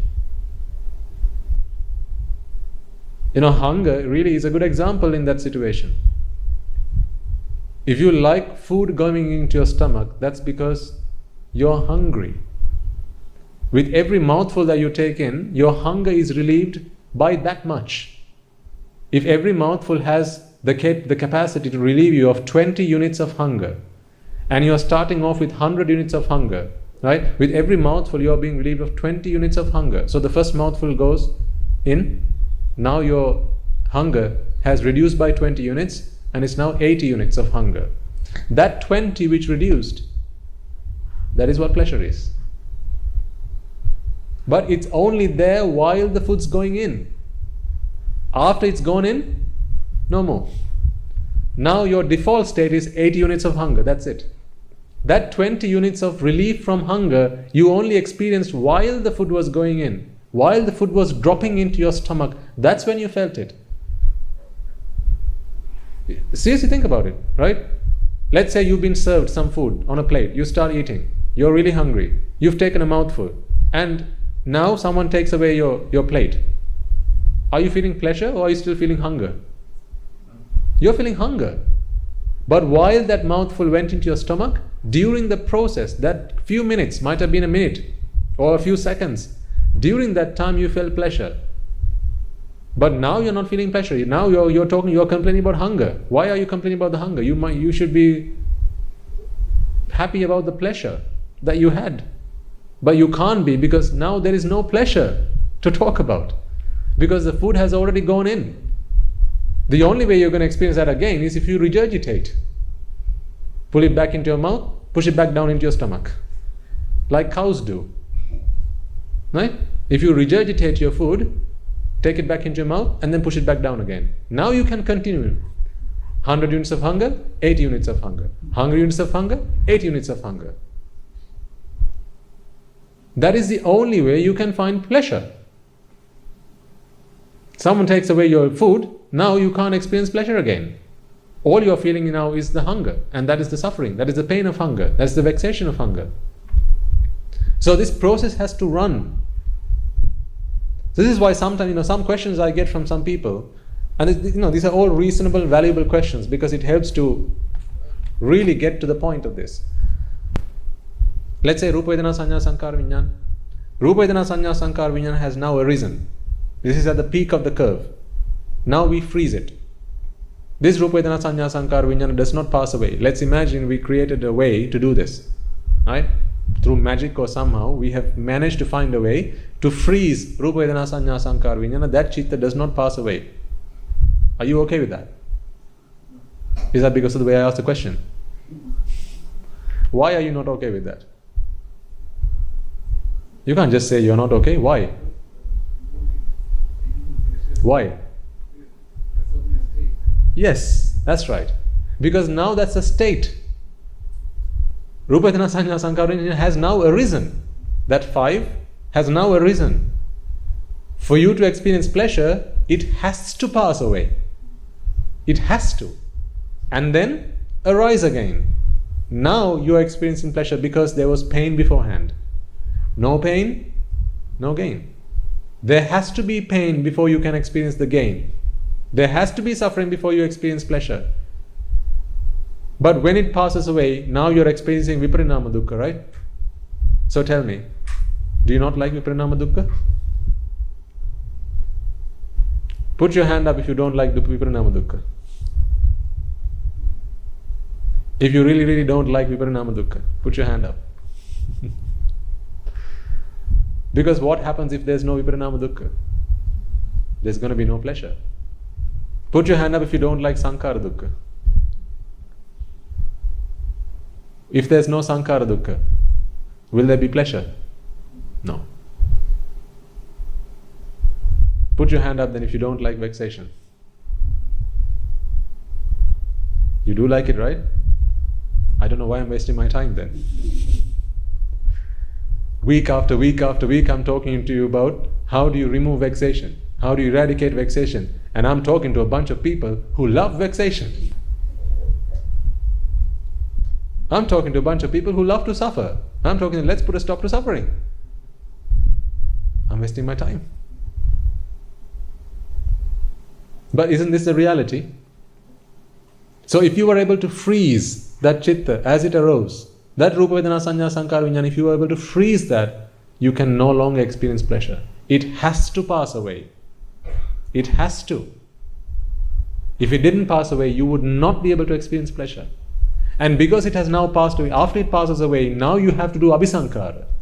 You have to go through the toil, the effort, expend the energy to make it arise again. To get it to rise again, you have to go through the process of that. And that process is very vexatious. That process is full of suffering. And that's a good thing. Why? Because after you've given rise to Rupa Vedana Sanya Sankhara Vijnana, now that process can come to a stop. You know the process of searching? Remember we talked about looking for your pair of keys? If you've lost it, you have to go looking for it. As soon as you found it, now you can stop looking for it. It's looking for your keys that has been the suffering part. Not the key. Not even losing your key. That wasn't the suffering part. Looking for your key. That was the suffering bit. Now that process can come to a stop because you found your keys. When that process comes to a stop, now you experience pleasure. So if you didn't have to do Sankhara Dukkha, if you didn't have to go through Abhisankhara, if you didn't have to go through Viparinama, would you ever experience pleasure? No. Then for as long as you enjoy your pleasure, you must, there's no other choice, you must be willing and ready to suffer the pain of vexation. No pain, no gain. If you like the gain, you must also like the pain. Isn't that a really distorted mindset? I like pain. I like torture. I like torture because when I'm relieved from that, I feel pleasure. I like pain because when I'm relieved from pain, I feel pleasure. That's a really distorted mindset. It's a really distorted mentality, is it not? Don't you feel that way? I like pain. I like pain because it's only relief from pain that brings me pleasure. And remember, pleasure is not something that comes externally. It's not an additional thing that comes into the picture. It's only the relief from pain that is pleasure. That's a really important point to understand. It's only the relief from pain. Right? For example, if you have your arm clenched like this, right? After a while it's going to start hurting. It's going to go numb, it's going to start hurting. Now in this state, it's painful. When you extend your arm, now it's going to be, in that state, again, there's no pleasure there. This is why after a while you're going to clench your arm again. You're going to fold your arm again, right? So in neither of these two states are you going to find pleasure. Pleasure is only going to be found while you're extending. While you're extending. So start. T equals 0. 1, 2, 3, 4, 5, 6, 7, 8. At t equals 8, you have stopped that process. At t equals 9, are you experiencing pleasure? No. At t equals -1, are you experiencing pleasure? At t equals 0, are you experiencing pleasure? You're only experiencing pleasure during the process. From 1 to 8. That's the time duration during which this process is happening. You're being relieved of that vexation. Now you're experiencing pleasure. But that pleasure didn't come from anywhere. Did you see pleasure coming towards you? No, all that happened was this pain was being relieved. The pain was being relieved, so pain is now reducing. It's the reduction of pain that you experience as pleasure. I think that's the best way to put it. It's reduction of pain that you experience as pleasure, not the introduction of pleasure. Pleasure didn't come from anywhere. It's simply the reduction of pain. If there were 100 units of pain as you had your arm folded, now as you extend your arm, the pain has gone down to say 70 units. That 30, reduction of the 30 units of pain is the 30 units of pleasure that you're experiencing. So true pleasure is nowhere to be found. Do you not feel like you've been tricked? Isn't this the biggest trickery ever? The biggest foolery? There is no bigger trickery than this. There's no bigger foolery than this. It's the reduction of pain that we experience as pleasure. Pleasure didn't come from anywhere.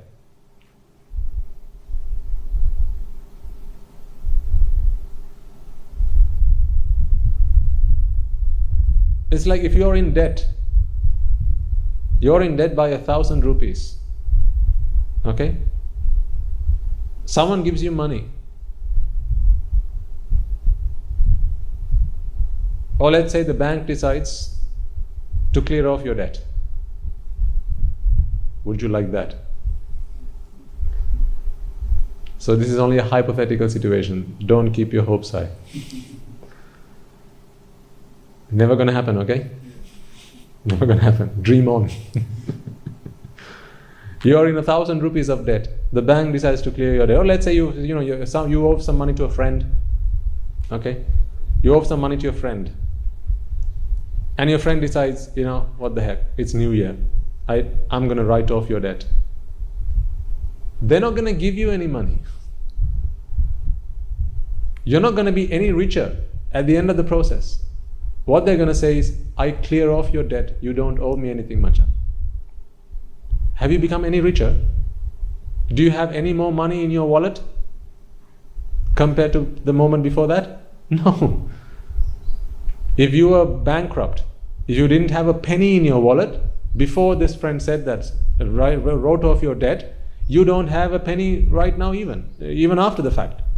So the amount of money that you have in your bank, the amount of money that you have in your wallet, in your purse, that hasn't changed. All that's happened is you have been relieved of debt. That you experience as pleasure. So money didn't come from anywhere. All that happened was a negative thing reduced the amount of negativeness. Up until it came to zero. Can it go up any beyond that? Can it? No. If you owe money to a friend, what's the best that they can do to you? Do for you even. If they give you more money, what's going to happen? Your debt increases. Right? If they give you more, so you might say, well, actually they could give me some money. Well, what's going to happen then? You're going to be even more in debt. So the best thing someone that you are in debt to can do for you is write off your debt. Say, you don't owe me any more money. Because if they give you more money, you're in more debt. So the only thing that they can do for you is write off your debt. Right? So you are not any more richer at the end of that process. While they write off your debt, when they write off your debt, now the amount of money you have has not changed, but the amount by which you were in debt, that has changed from 1,000 to 0. They can't give you any more money. Because if they did, you're in debt again. Do you understand that? So this is what pleasure is. It's being relieved of debt. Is another way to put it. Being relieved of debt is pleasure. Being relieved of pain is pleasure. Being relieved of vexation is pleasure. Pleasure didn't come from anywhere. It's not an additional thing that is not like something you can wear around your neck. You go, see, yeah, pleasure, look. It's not something like that. There was a void, and that void was filled. That's all. You didn't get anything in addition. You didn't get a bonus. It's just a void being filled. That's what it is. Because if we understand that, really, then we begin to realize the point, where the Buddha says to that Brahmin who went and asked the Buddha, where is the world located? And the Buddha said, the world is pivoted on dukkha. The world stands on dukkha. Dukkho loke patittita. The world stands on dukkha. The world is pivoted on dukkha. The reason he said this is because there is no pleasure really to be found. Pleasure is nothing other than a fantasy. It's like a dream. When you wake up from your dream, what happened to the dream? What about all those people in your dreams? Yes. They're no longer to be seen. They're nowhere. It was just a dream. Pleasure is much the same. Actually, pleasure is worse than a dream. Because the things you do to be happy in a dream, there are no consequences. But the things you do to achieve pleasure, oh boy. This is why you're here today. This is why you've grown old. This is why you fell sick. This is why you have to die. This is why you broke a leg. Right? This is why you feel hunger. Because of pleasure. Because of your attachment to pleasure. Dreams are very harmless. But pleasure, extremely harmful.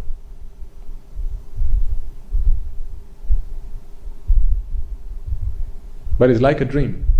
It's a fantasy. It's a make-believe world. It's like reading a novel. Like a fantasy novel. It's like watching a movie. Where are those actors? The story that they played out in the movie. Is that a real life story? No, they're just acting. It's not real. It's like a cartoon. Where's Pink Panther? Where does he live? He's not there. It's just acting. It's just a cartoon. It's just a make-believe world. Where are the Ninja Turtles? Where do they live? It's just a make-believe world. They're not really out there. Hopefully you knew that. It's like Santa Claus. He's not really out there. It's just a make-believe thing. But when you talk to a child about Santa Claus, makes them really happy, right? I remember when my parents first told me about Santa, my first Christmas, or not my first Christmas, the first Christmas that I actually knew. I knew this was Christmas. They said, when you wake up tomorrow morning, under your pillow, you're going to find a present. We didn't have a Christmas tree back then. So they said, under your pillow, you're going to find a present, and Santa will bring it. But I didn't fall asleep all night. I wanted to catch Santa.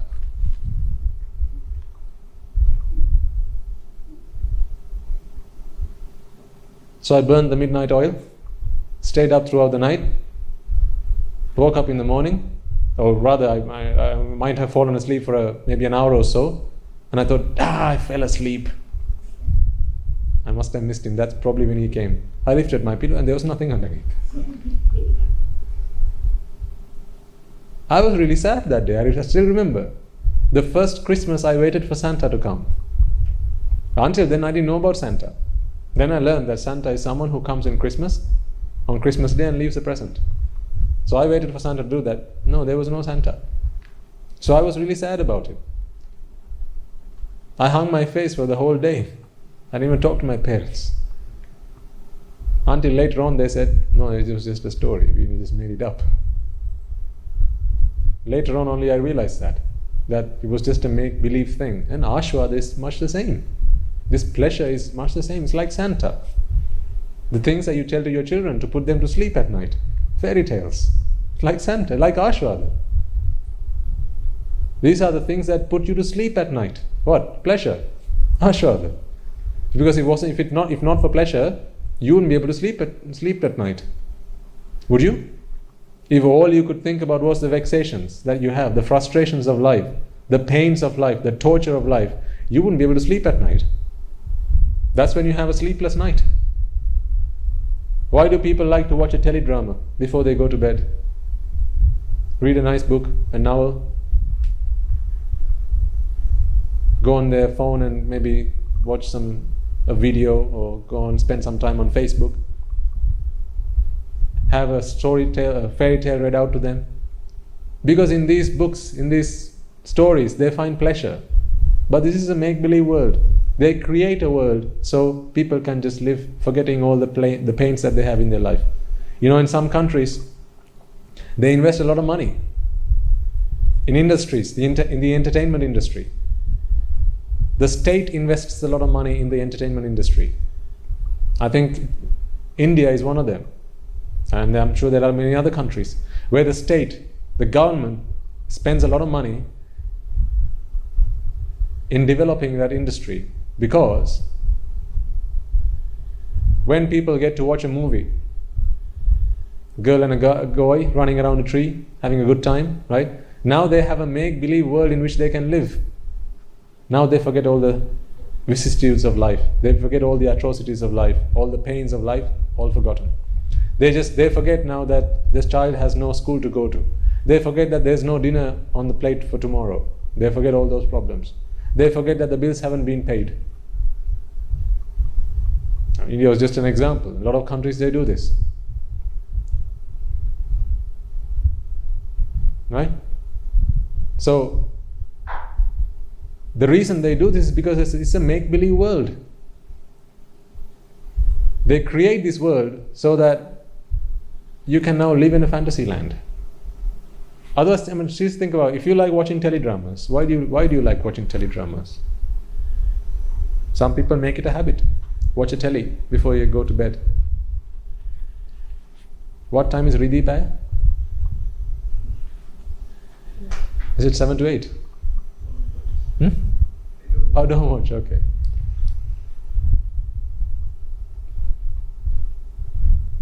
I tried to catch you out. You're clever. You just don't like to admit it, right? No, just kidding. No, they do feel hunger. Yes. Because the body that we have is a vipaka.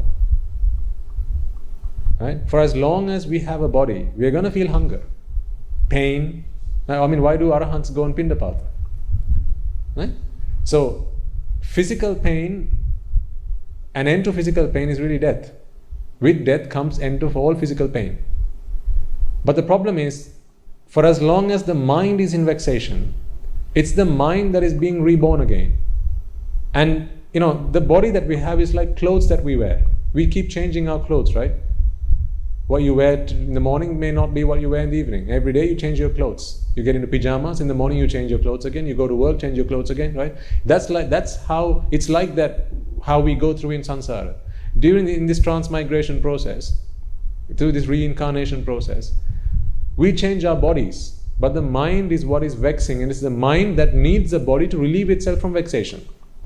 So an arahant has a body. Why does an arahant have a body? It's a good question to ask. Because it wasn't an arahant that came into this world. An arahant was never someone who was born into this world. Whoever was born into this world, if it's a karma world, it was someone who was, at most, he would have been a sakrudagami. At worst, a prutakjana. Right? It's only a sakrudagami that can come into this world. If you become an anagami, you're never going to come back to the karma worlds. Yeah? So at most, you are a sakrudagami. At worst, you are a prutakjana. Or, well, beyond that, it will be an animal or a preta or something like that in these karma worlds, right? Just take a normal human being who is a prutakjana. The reason that this person comes into this world is because the mind is vexing. Because the mind is vexing for what? We remember the what and the why? The mind is vexing for what? Rupa Vedana Sanya Sankara Vijnana. But why? Because they're pleasurable. So for as long as the mind believes that Rupa Vedana Sanya Sankara Vijnana are pleasurable, the mind will want Rupa Vedana Sanya Sankara Vijnana. Even if the mind doesn't know about this. when we were born, did any of us know about Rupa Vedana Sanya Sankara Vijnana? We didn't know about any of these things. But we were after pleasure. Right?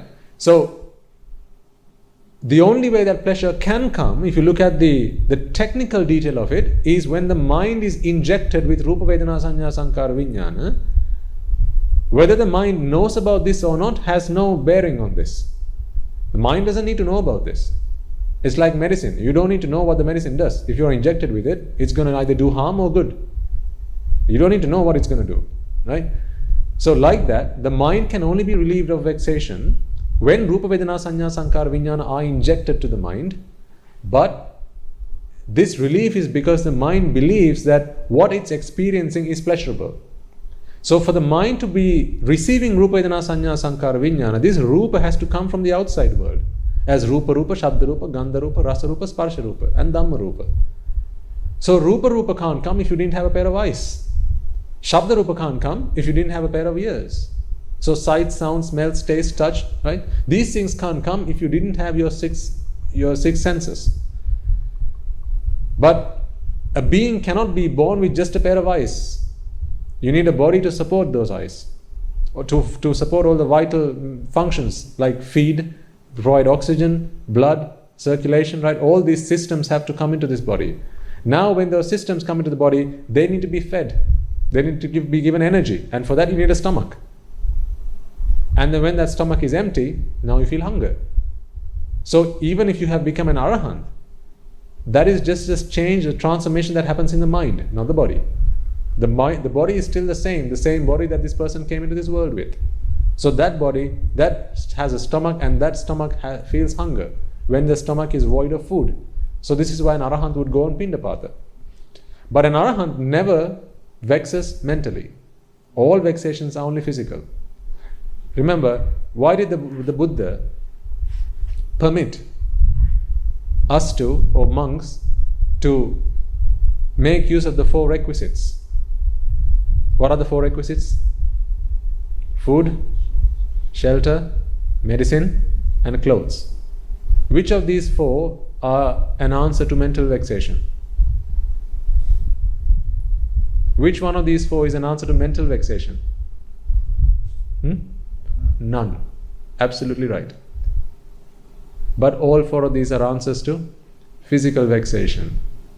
So even an arahant, even the Buddha, needed these 4. Sivapase: food, shelter, clothing, and medicine. So the Buddha never said, oh, there's a 5th one, go and watch TV. Go and listen to songs. Go and watch a movie. Right? He never said that. Get a takeaway once a week. The Buddha never said that. Because what the Buddha is trying to say is, you don't need a 5th one.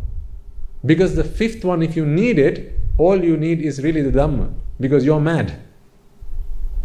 If you need a 5th one, which is want to watch TV, you're mad. Why? Because what are you looking for? Relief from mental vexation. What is mental vexation? It's a madness. Because mental vexation is where the mind is looking for Rupa Vedana Sanya Sankara Vijnana that it likes. You like something because you think it's pleasurable. If you didn't find it pleasurable, then you don't care whether it came or not. Whether it comes in or not, you don't care. But for as long as you like something, now you are looking for it. And when you are looking for it, that is very vexing.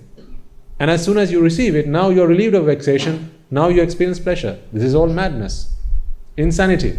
This is why the Buddha never said there's a 5th requisite. There was only 4. These 4, and he gave something else, the Dhamma. For all mental vexations, the only answer is Dhamma, but the Dhamma can never relieve you of physical vexation. How much reflecting on Anicca Dukkha Anatta will fill your hunger? You spend your whole day, Anicca Dukkha Anatta, Anicca Dukkha Anatta, Anicca Dukkha Anatta. You're hungry. Are you going to be able to fill your stomach with any food? No. This is why, in addition to the Dhamma, he gave the 4 requisites. He said, yes, you may use it, but nothing else. The basic requirements. Sivapase? So even an arahant feels hunger. Even an arahant falls sick. Even an arahant has to protect himself from the elements. This is why he wears a robe. And he needs a shelter. Right? So even an arahant requires these things. But these are all relief from physical vexation. There's nothing wrong with relieving yourself of physical vexation. There's nothing wrong with that. Absolutely. Do everything you need to do to relieve yourself of physical vexation. When you're ill, make sure you go and take some medicine. If you're hungry, eat something, for heaven's sake. Don't starve. Starving is not a technique in the Buddhist philosophy. It may be in other religions. You know that. But starving, where does the Buddha say starve yourself? He doesn't say that. He will have said, try and stick yourself to 1 meal a day. The reason he says is because not because you have to experience starving and the pain that comes from it. He says because when you spend time to consume more meals, your body has to go through the process of digestion. And that's very taxing on your body. And then every time you put food into your body, you're going to start feeling exhausted. You're going to start feeling tired because all the blood in your brain is going to go towards your stomach to start digesting all your food. Then, why did you come into this world? To eat as much food as you can? No. To put a stop to samsara. For that you have to be awake. For that you have to be alert. For that you have to be mindful and aware of what's going on. If all the blood in your mind, in your brain has now gone towards your stomach, now you're going to start falling asleep. This is why he says, monks, try and stick to 1 meal a day if you possibly can. And also back in those days, Swaminwasis had to go on Pindapata, on alms rounds, sometimes many miles on foot. So then they didn't have much time to actually go and do their meditation, or listen to bana or preach the bana or whatever, right? So he said, try and dedicate as much amount of your of the time that you have in your life to practicing the path. But thanks to you, nowadays we don't have to go anywhere. We are so fortunate, we are so privileged to have people like you in our lives. Because all I have to do to get my afternoon meal is come down to the Dhanashala. I don't have to go on alms around the village. I don't have to go anywhere, thanks to you. And therefore I can dedicate a lot more of my time to practicing the Dhamma. But had it not been for you, then I would have to go on Pindapata. Because I don't make a living to feed myself. So because of you, I today get to spend much more of my time towards practicing the path. And if I had to do that, possibly we might not have sermons every week. Maybe we'll be doing it once every 2 weeks, maybe once every 3 weeks or once a month. Why? Because I'm spending a lot of time going on Pindapata. I don't have much time to practice the path, reflect on the Dhamma, try and learn, find out new ways to come and explain this to you. This is how we are looking after each other. You're helping us practice the path, and we are helping you to do what? The same thing. Because today the Dhamma is the glue that binds us together. Nothing else. It's not money that binds you and I together. Back when I was a layperson, it might have been money. Right? When you have business relationships, it's money that binds the two of you together. Back when I was a layperson, it might have been other things like love and affection that bound us together. But now it's just the Dhamma. There's only one street between you and I, and only one type of car can travel on this street. It's Dhamma. You give us the means to practice the Dhamma, and we give you the Dhamma in return. But that is not to say if you stop giving, we're not going to give you the Dhamma. It's not like that. Whether traffic comes our way or not, there's always going to be traffic coming from us to you. Because that is the way of the Buddha. But really good question. All beings, for as long as they're alive, they're going to feel hunger. You see, now that you ask that question, something that I explained to my mother earlier on today comes to mind. And I think it's a really interesting point, actually. When a child comes into this world, what do people do? Newborn, yes, celebrate. They celebrate, right? When a person leaves this world, funeral, a funeral. So you wouldn't generally call it a celebration, it's a funeral. So it's time to mourn, right? For someone who doesn't believe in rebirth, okay, let's just say someone doesn't believe in rebirth, because my parents are still skeptical about that. And that's okay. You don't have to believe in rebirth to attain Nibbana. Do you? No. Because what is Nibbana? It is putting a stop to vexation when? Next birth? No, in this birth. So really, it doesn't matter whether you believe in rebirth or not. Put all that to aside. Does it matter whether you believe in karma vipaka? If you want to attain Nibbana? Still no. There is nothing you need to take with faith to attain Nibbana. This is why I love the Buddha's teaching. This is why I'm addicted to it, the Buddha's teaching. There is nothing I need to take by faith. Everything can be proven. So anyway, let's come back to the point I was trying to explain to you. Child comes into this world, a new baby is born, and we celebrate. For someone who doesn't believe in rebirth, you tell me, is that the day for celebration? Or is that the day to actually have the funeral? Isn't that the day you should start mourning? Because let's look at the day this person leaves this world for the last time, or rather the person passes away. If you don't believe in rebirth, all pain that this person had to suffer throughout their life is gone forever, right? No more physical pain, no more mental pain. No one's going to go and shout at the person. Well, even if they did, they won't care. Why? There's no person, he's dead. You can't make that person cry. You can't make them angry. You can't make them hungry. You can chop parts of their body off and they won't even care. Right? A dead person? They won't care. So from that day forward, are they going to experience any pain? No. Isn't that the day for us to celebrate? But what about the day a baby comes into this world? From the moment they come into this world, they're going to have to start crying. And from the moment they come into this world, people will shout at them, scare them, cut bits of their body off, right? They're going to be hungry. Pain has just started. Suffering has just started in their life. But everyone throws a party.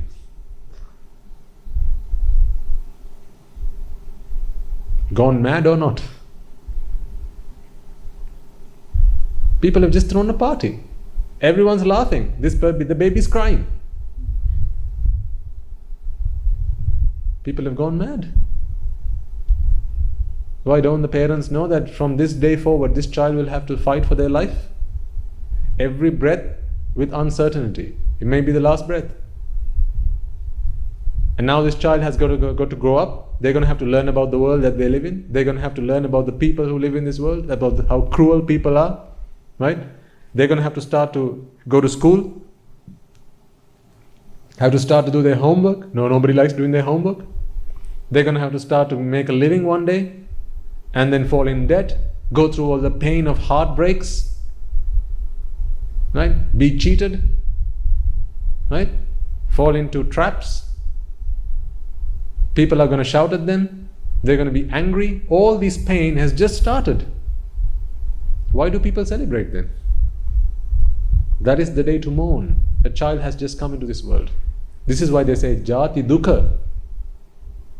That is the reality. But what does the world say? Jati Sapa. Jati Pacchaya Jara Marana Shoka Parideva Dukkha Domanasa Upayasa.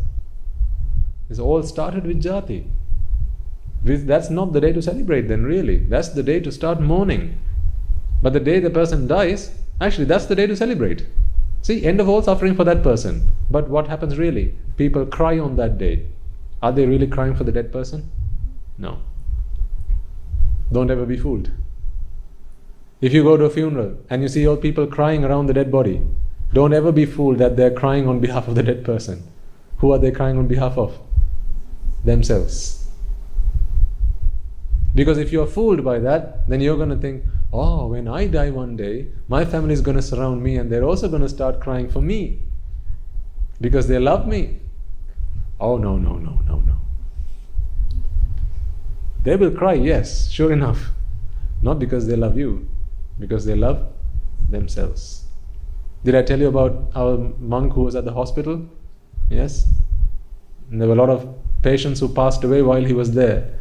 And one man who was just gasping for his last breath, his family came over holding his man's hand saying, oh Tati, don't go. Who's going to feed us after you go?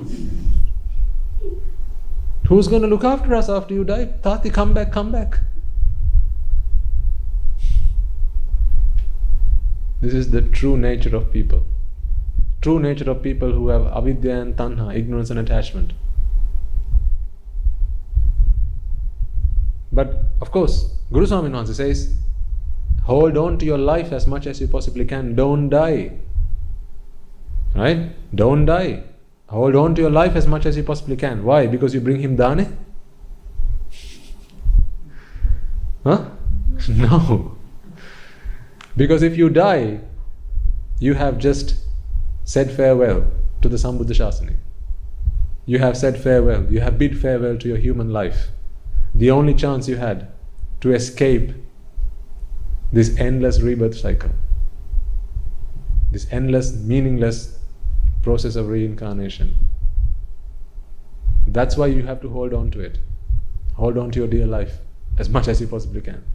Back when I was a young man, don't worry, you're also young, okay? You're all still young. But when I was a young man, I used to like adventure. I used to do rock climbing, abseiling. I used to like canoeing and like a bit of adventure, a bit of spice in my life. But not anymore. And that's not because I became a monk. It's because I don't want to risk my life.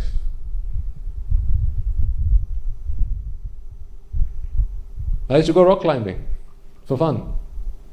And the fun there was really relief from vexation. Every time you put your foot on the rock, right? There's uncertainty. What might happen? There's always that risk, right? What might happen? You might break a neck. If you break a fall, that's going to be the last step you took. But when you put that step and you know, okay, that's a firm step, I'm not going to fall. Pleasure or not? Of course. That is the pleasure I was after. Adventure is nothing other than that. I used to love going on roller coasters. Even after we got married. Because we didn't have kids, so we were the kids. So we used to go on roller coaster rides. How does one enjoy a roller coaster ride?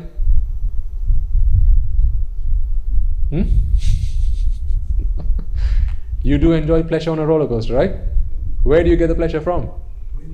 Yes. Well, as you go through, right, now you experience vexation. Why? It's going to take you many feet above the ground. Now you look down. And now you fear for your life. What might happen? And then they bring you back down again. What have you just paid for? Yes. You didn't go on that for free. You went through the roller coaster paying your hard-earned money to put you through torture and relieve you from torture. You might as well have gone up to someone and said, I've got myself a stick. Would you mind beating me with it?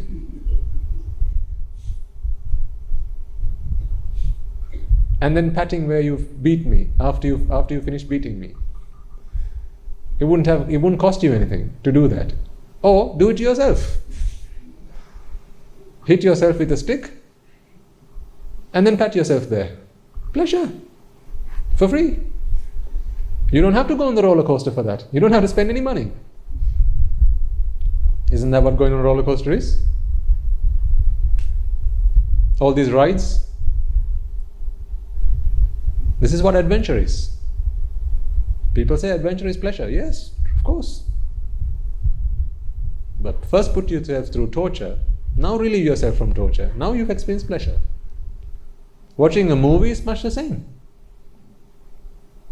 How does a movie unfold?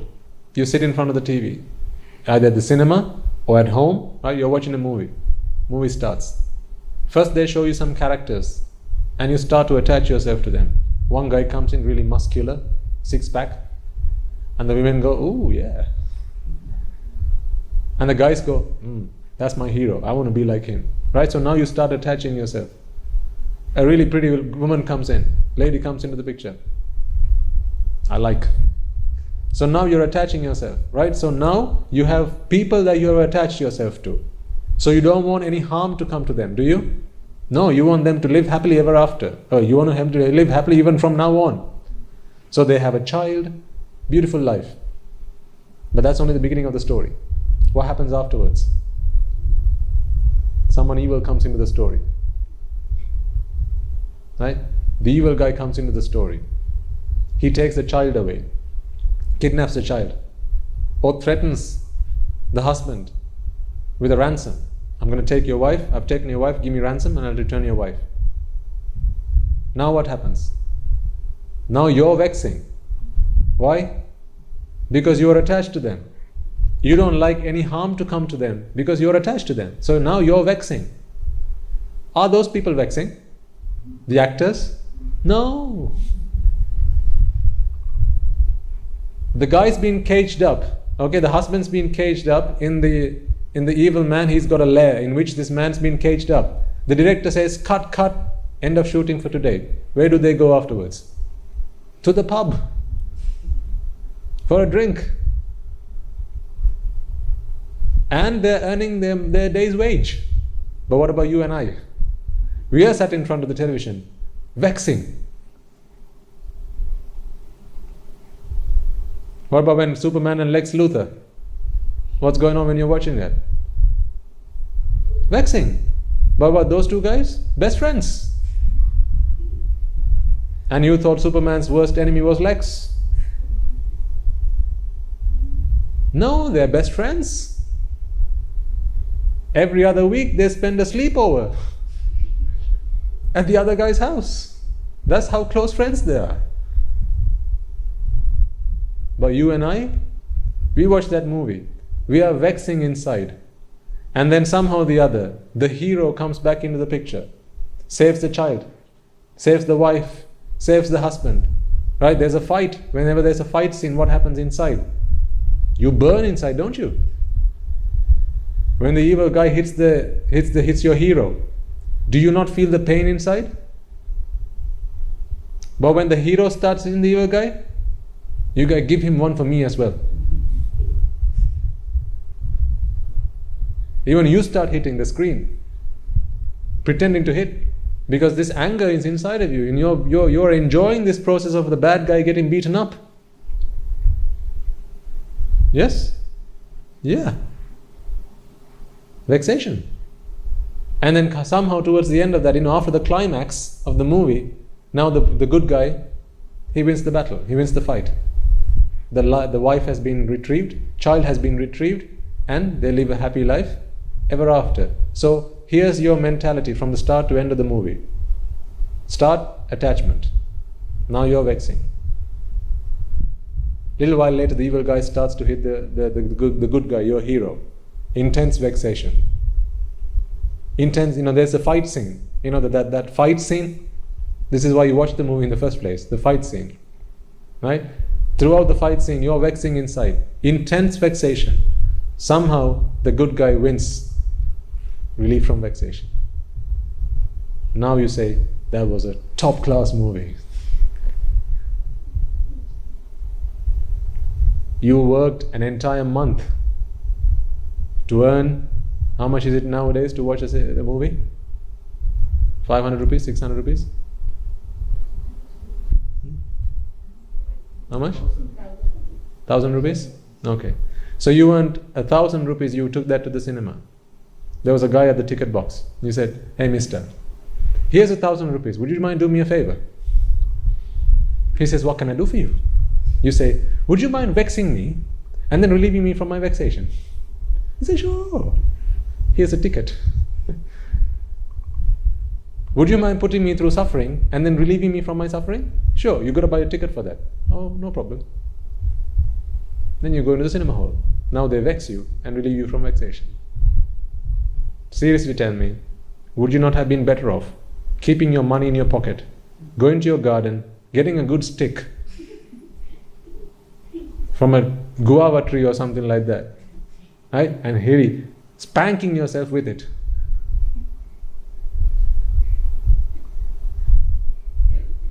And then patting yourself where you've just been hit. Same thing, yes or no. But even better, because you haven't spent any money. You got it for free. The other, you spent money.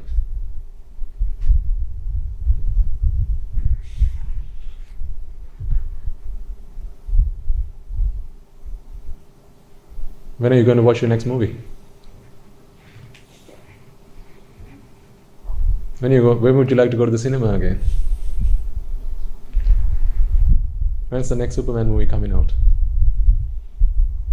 Put a date in your diary. Make sure you go and watch it. Don't miss it. You can pay to be vexed and be relieved of vexation.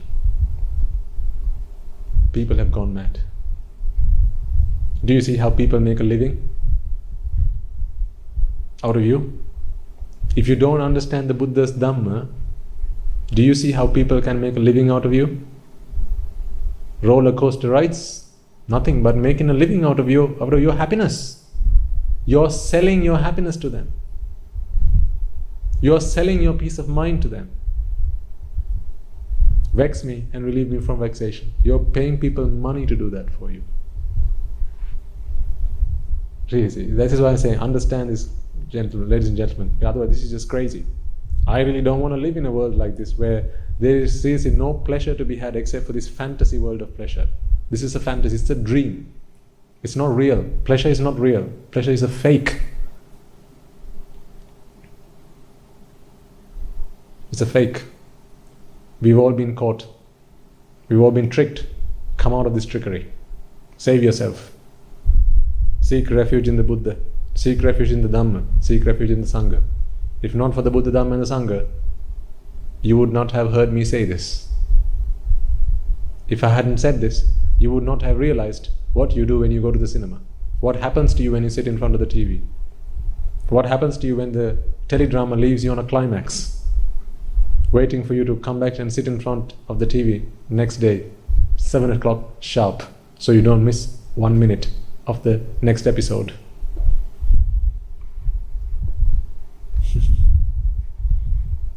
Apply these things into your lives, and then it will start to make sense.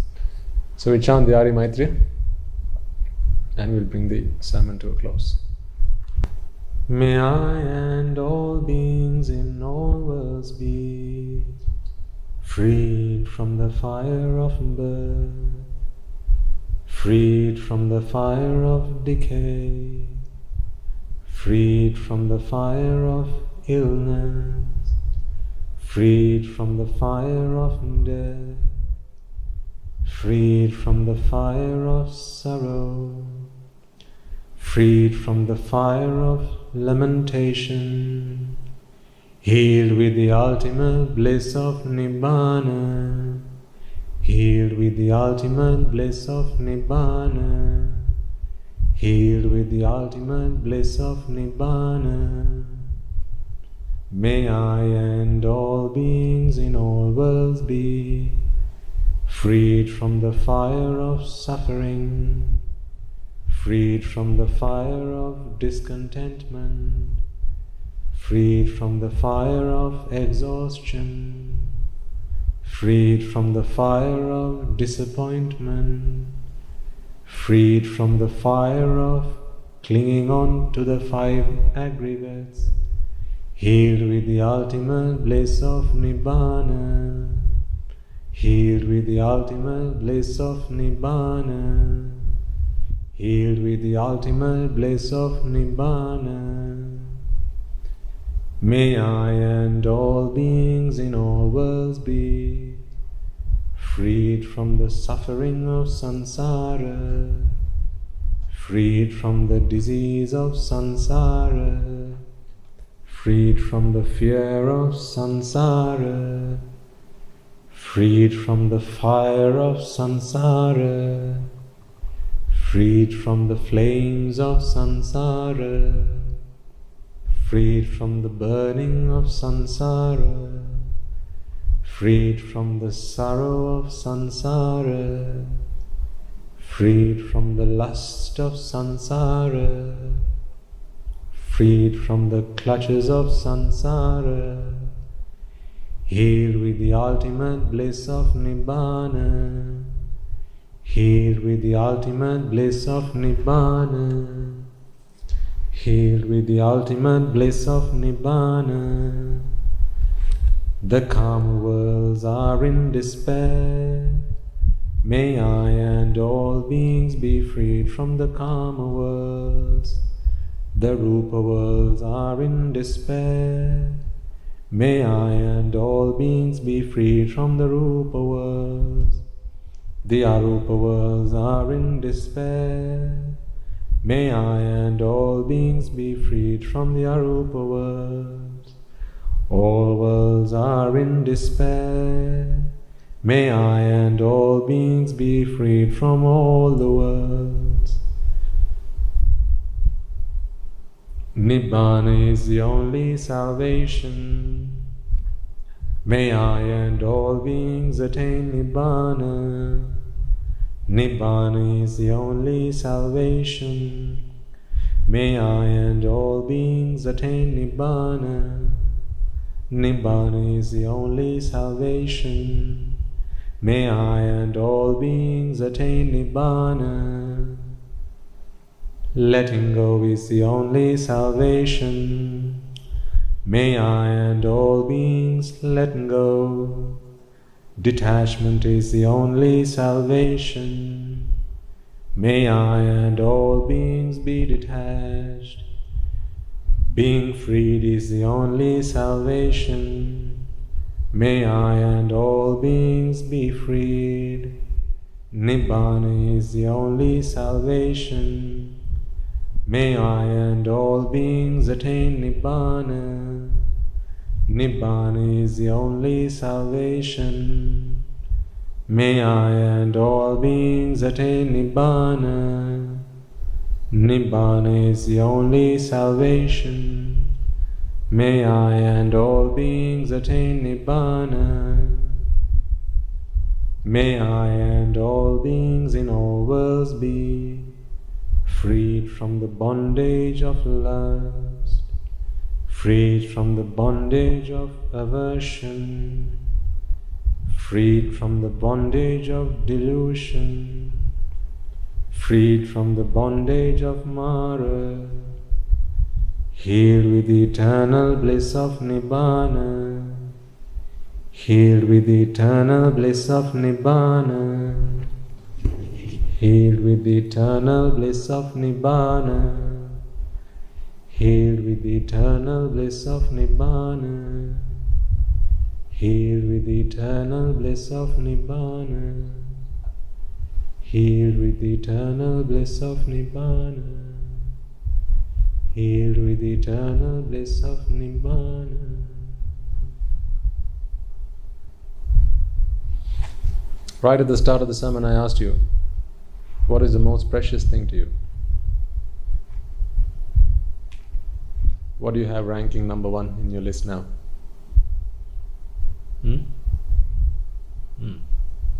Number 2? Why are you alive? Why do you want to be alive? I suppose is the better question to ask. Attain Nibbana. For as long as you're not saying it because it's the right thing to say, for as long as you're genuinely meaning that, for as long as that is become your number 1 priority in life because it has to be the number 1 priority in life, then that's the right answer. Countless times we've come through in samsara, never had this teaching, never had this doctrine. How do we know? If we had it, we wouldn't be here.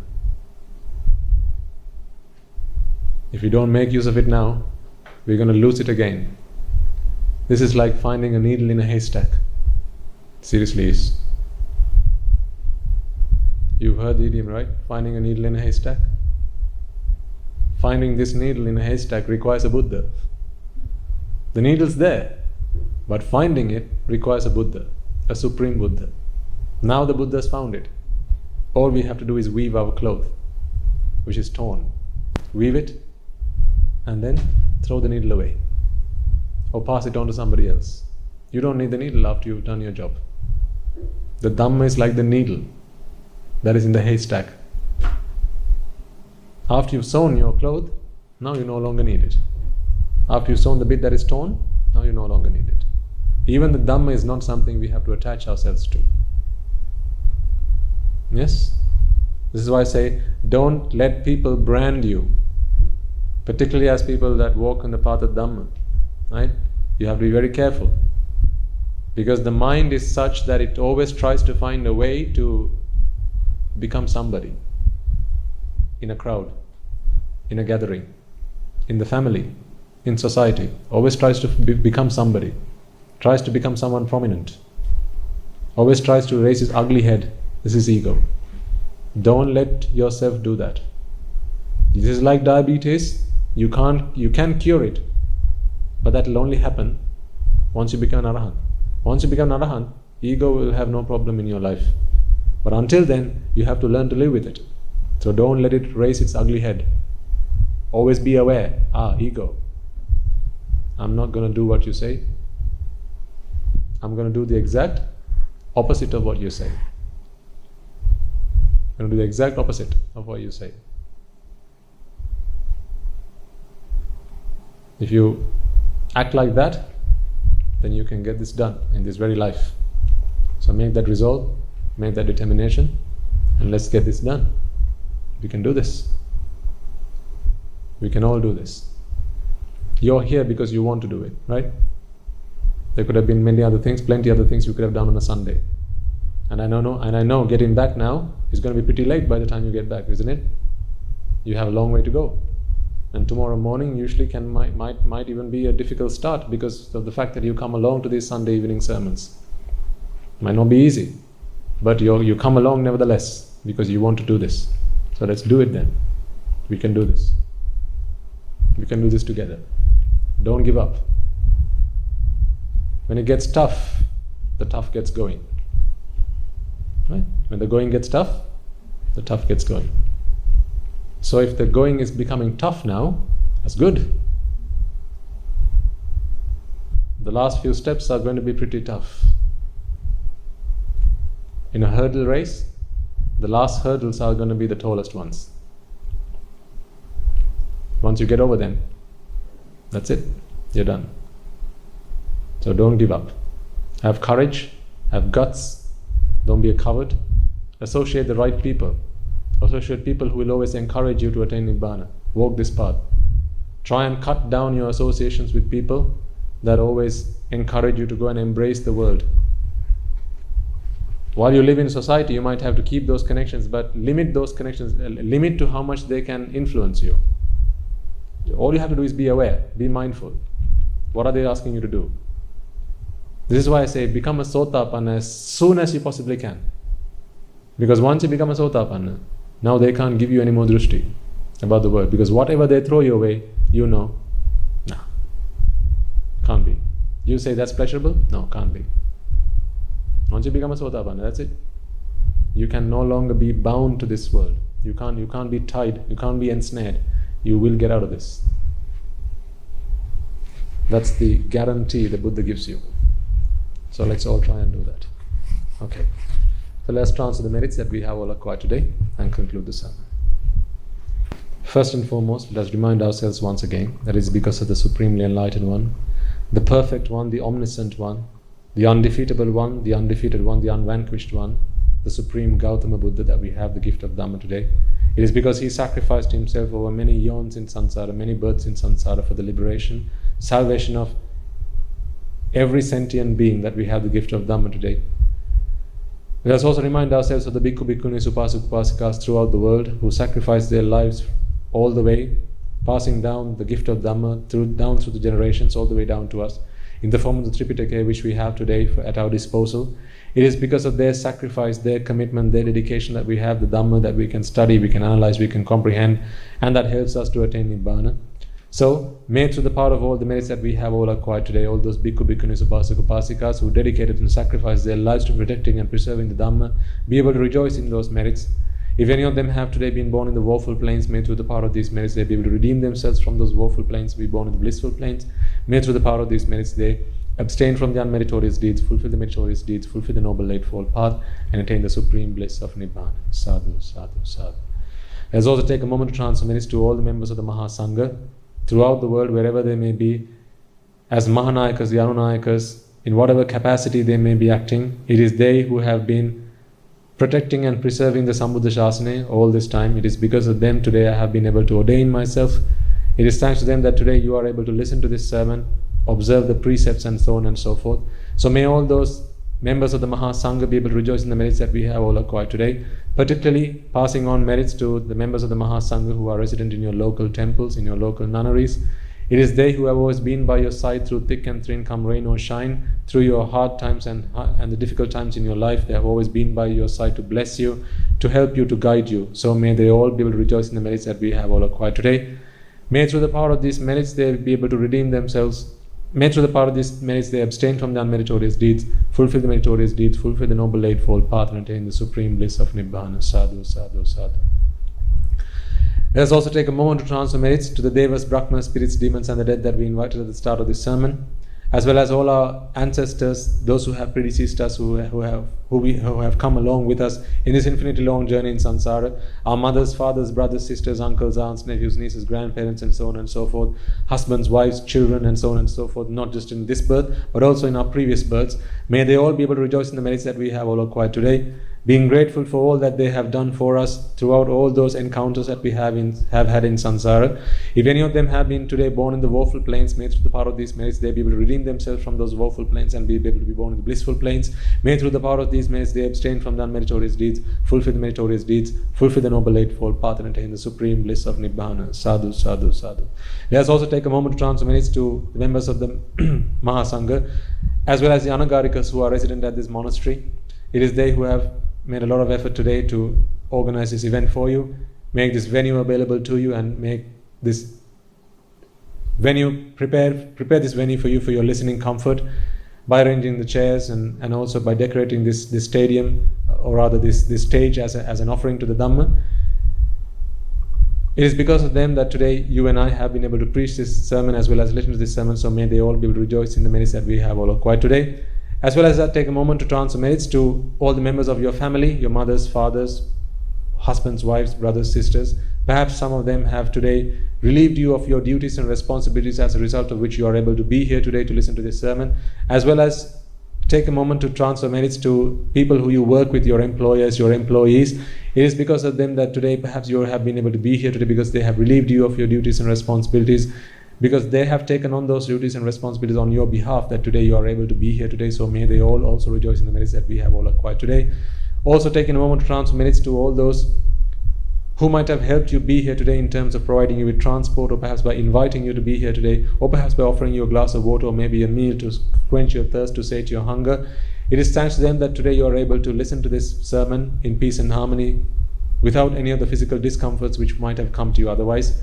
Also taking a moment to transfer merits to the Nayakatero of the Sri Anumatani Arame, at which premises you have today parked your vehicles there. It is thanks to him and the monks who are resident at that temple that you are able to come along to this in peace and in comfort, and join these sermons and attain the bliss of Nibbana. So may they all be able to rejoice in the merits that we have all acquired today. Anyone and everyone who might have helped you in any way, shape or form to be here today to listen to this sermon, to attain Nibbana, may they all be able to rejoice in these merits. May through the power of these merits they abstain from the unmeritorious deeds, fulfill the meritorious deeds, fulfill the noble eightfold path, and attain the supreme bliss of Nibbana. Sadhu, sadhu, sadhu. Let us also take a moment to transfer merits to the members of the armed forces as well as the police force who fought a 30-year-old long war in Sri Lanka. It is thanks to them that today we are able to live in peace and harmony despite our differences, in beliefs. And also the men and women who might have lost their lives having caught up in the war, either friend or foe, may they all be able to rejoice in the merits that we have all acquired today. If any of them are seeking merits, may they be able to rejoice in these merits, as well as those men and women who might have lost their lives in natural calamities such as the tsunamis and other world disasters, not just in Sri Lanka but also in other parts of the world. May they all be able to rejoice in the merits that we have all acquired today. Whether they be acquaintances, friends, family, or those who you may not know, reminding ourselves that there is no one in this world, there is no being that we have not come across in samsara. No one's ever not been a mother to us, no one's ever not been a father to us. So all those men and women, no matter who they are, have always one day been a mother to us, one day been a father to us. So may they all rejoice in the merits that we have all acquired today. If any of them have been born in the woeful plains, may through the power of these merits they be able to redeem themselves from those woeful plains and be born in the blissful plains. Also take a moment to pass on these merits to those men and women who have dedicated their lives to leading this country, developing this country, and protecting this country. It is thanks to them that today you and I have the freedom of time and the leisure to come along and listen to these sermons. If not for them, you and I will have to be leading this country. You and I will have to be developing this country. You and I will have to today be protecting this country. It is thanks to them that today we don't have to do that, and we have the freedom of time and the leisure to listen to these sermons and practice the Noble Eightfold Path. So may they all rejoice in the merits that we have all acquired today. May through the power of these merits they abstain from their meritorious deeds, fulfill the meritorious deeds, fulfill the Noble Eightfold Path, and attain the supreme bliss of Nibbana. Sadhu, sadhu, sadhu. And finally, may through the power of all the merits that we have all acquired today in preaching this Dhamma sermon, in listening to this sermon, as well as all the offerings that you have made to the Buddha, the Dhamma, and the Sangha, as well as any alms that you might have offered to the men and women who might have come along today to listen to these sermons, as well as any offerings that you have made to the Dhamma in terms of making these sermons available to a global audience, either in audio form or perhaps in recording these sermons and making them available to such people later on, or perhaps in transcribing these sermons, or perhaps just by spreading the word and inviting other people all over the world to come along and listen to these sermons. In whatever shape, way or form that you might have contributed to the success of this sermon today, may through the power of all those merits, may these merits energize and empower many hundreds of thousands of people all around the world, people just like yourselves who are aspiring to become Arahants and Arahatans in this very birth itself. May through the power of all these merits we be able to witness the advent of many hundreds of thousands of Arahatun Vahanses in this blessed land, in our very lives itself. Sadhu, sadhu, sadhu. And finally, may you and I also be able to become one of those Arahatun Vahanses, one of those Arahat Mehanin Vahanses in this very birth itself, in the era of the Gautama Supreme Buddha itself. Sadhu, sadhu, sadhu. The members, may I and all beings in all worlds be freed from the fires of desire. May I and all beings in all worlds be freed from the fires of aversion. May I and all beings in all worlds be freed from the fires of delusion. May I and all beings in all worlds attain the supreme bliss of Nibbana. May the Noble Triple Gem be with you always. Sadhu, sadhu, sadhu.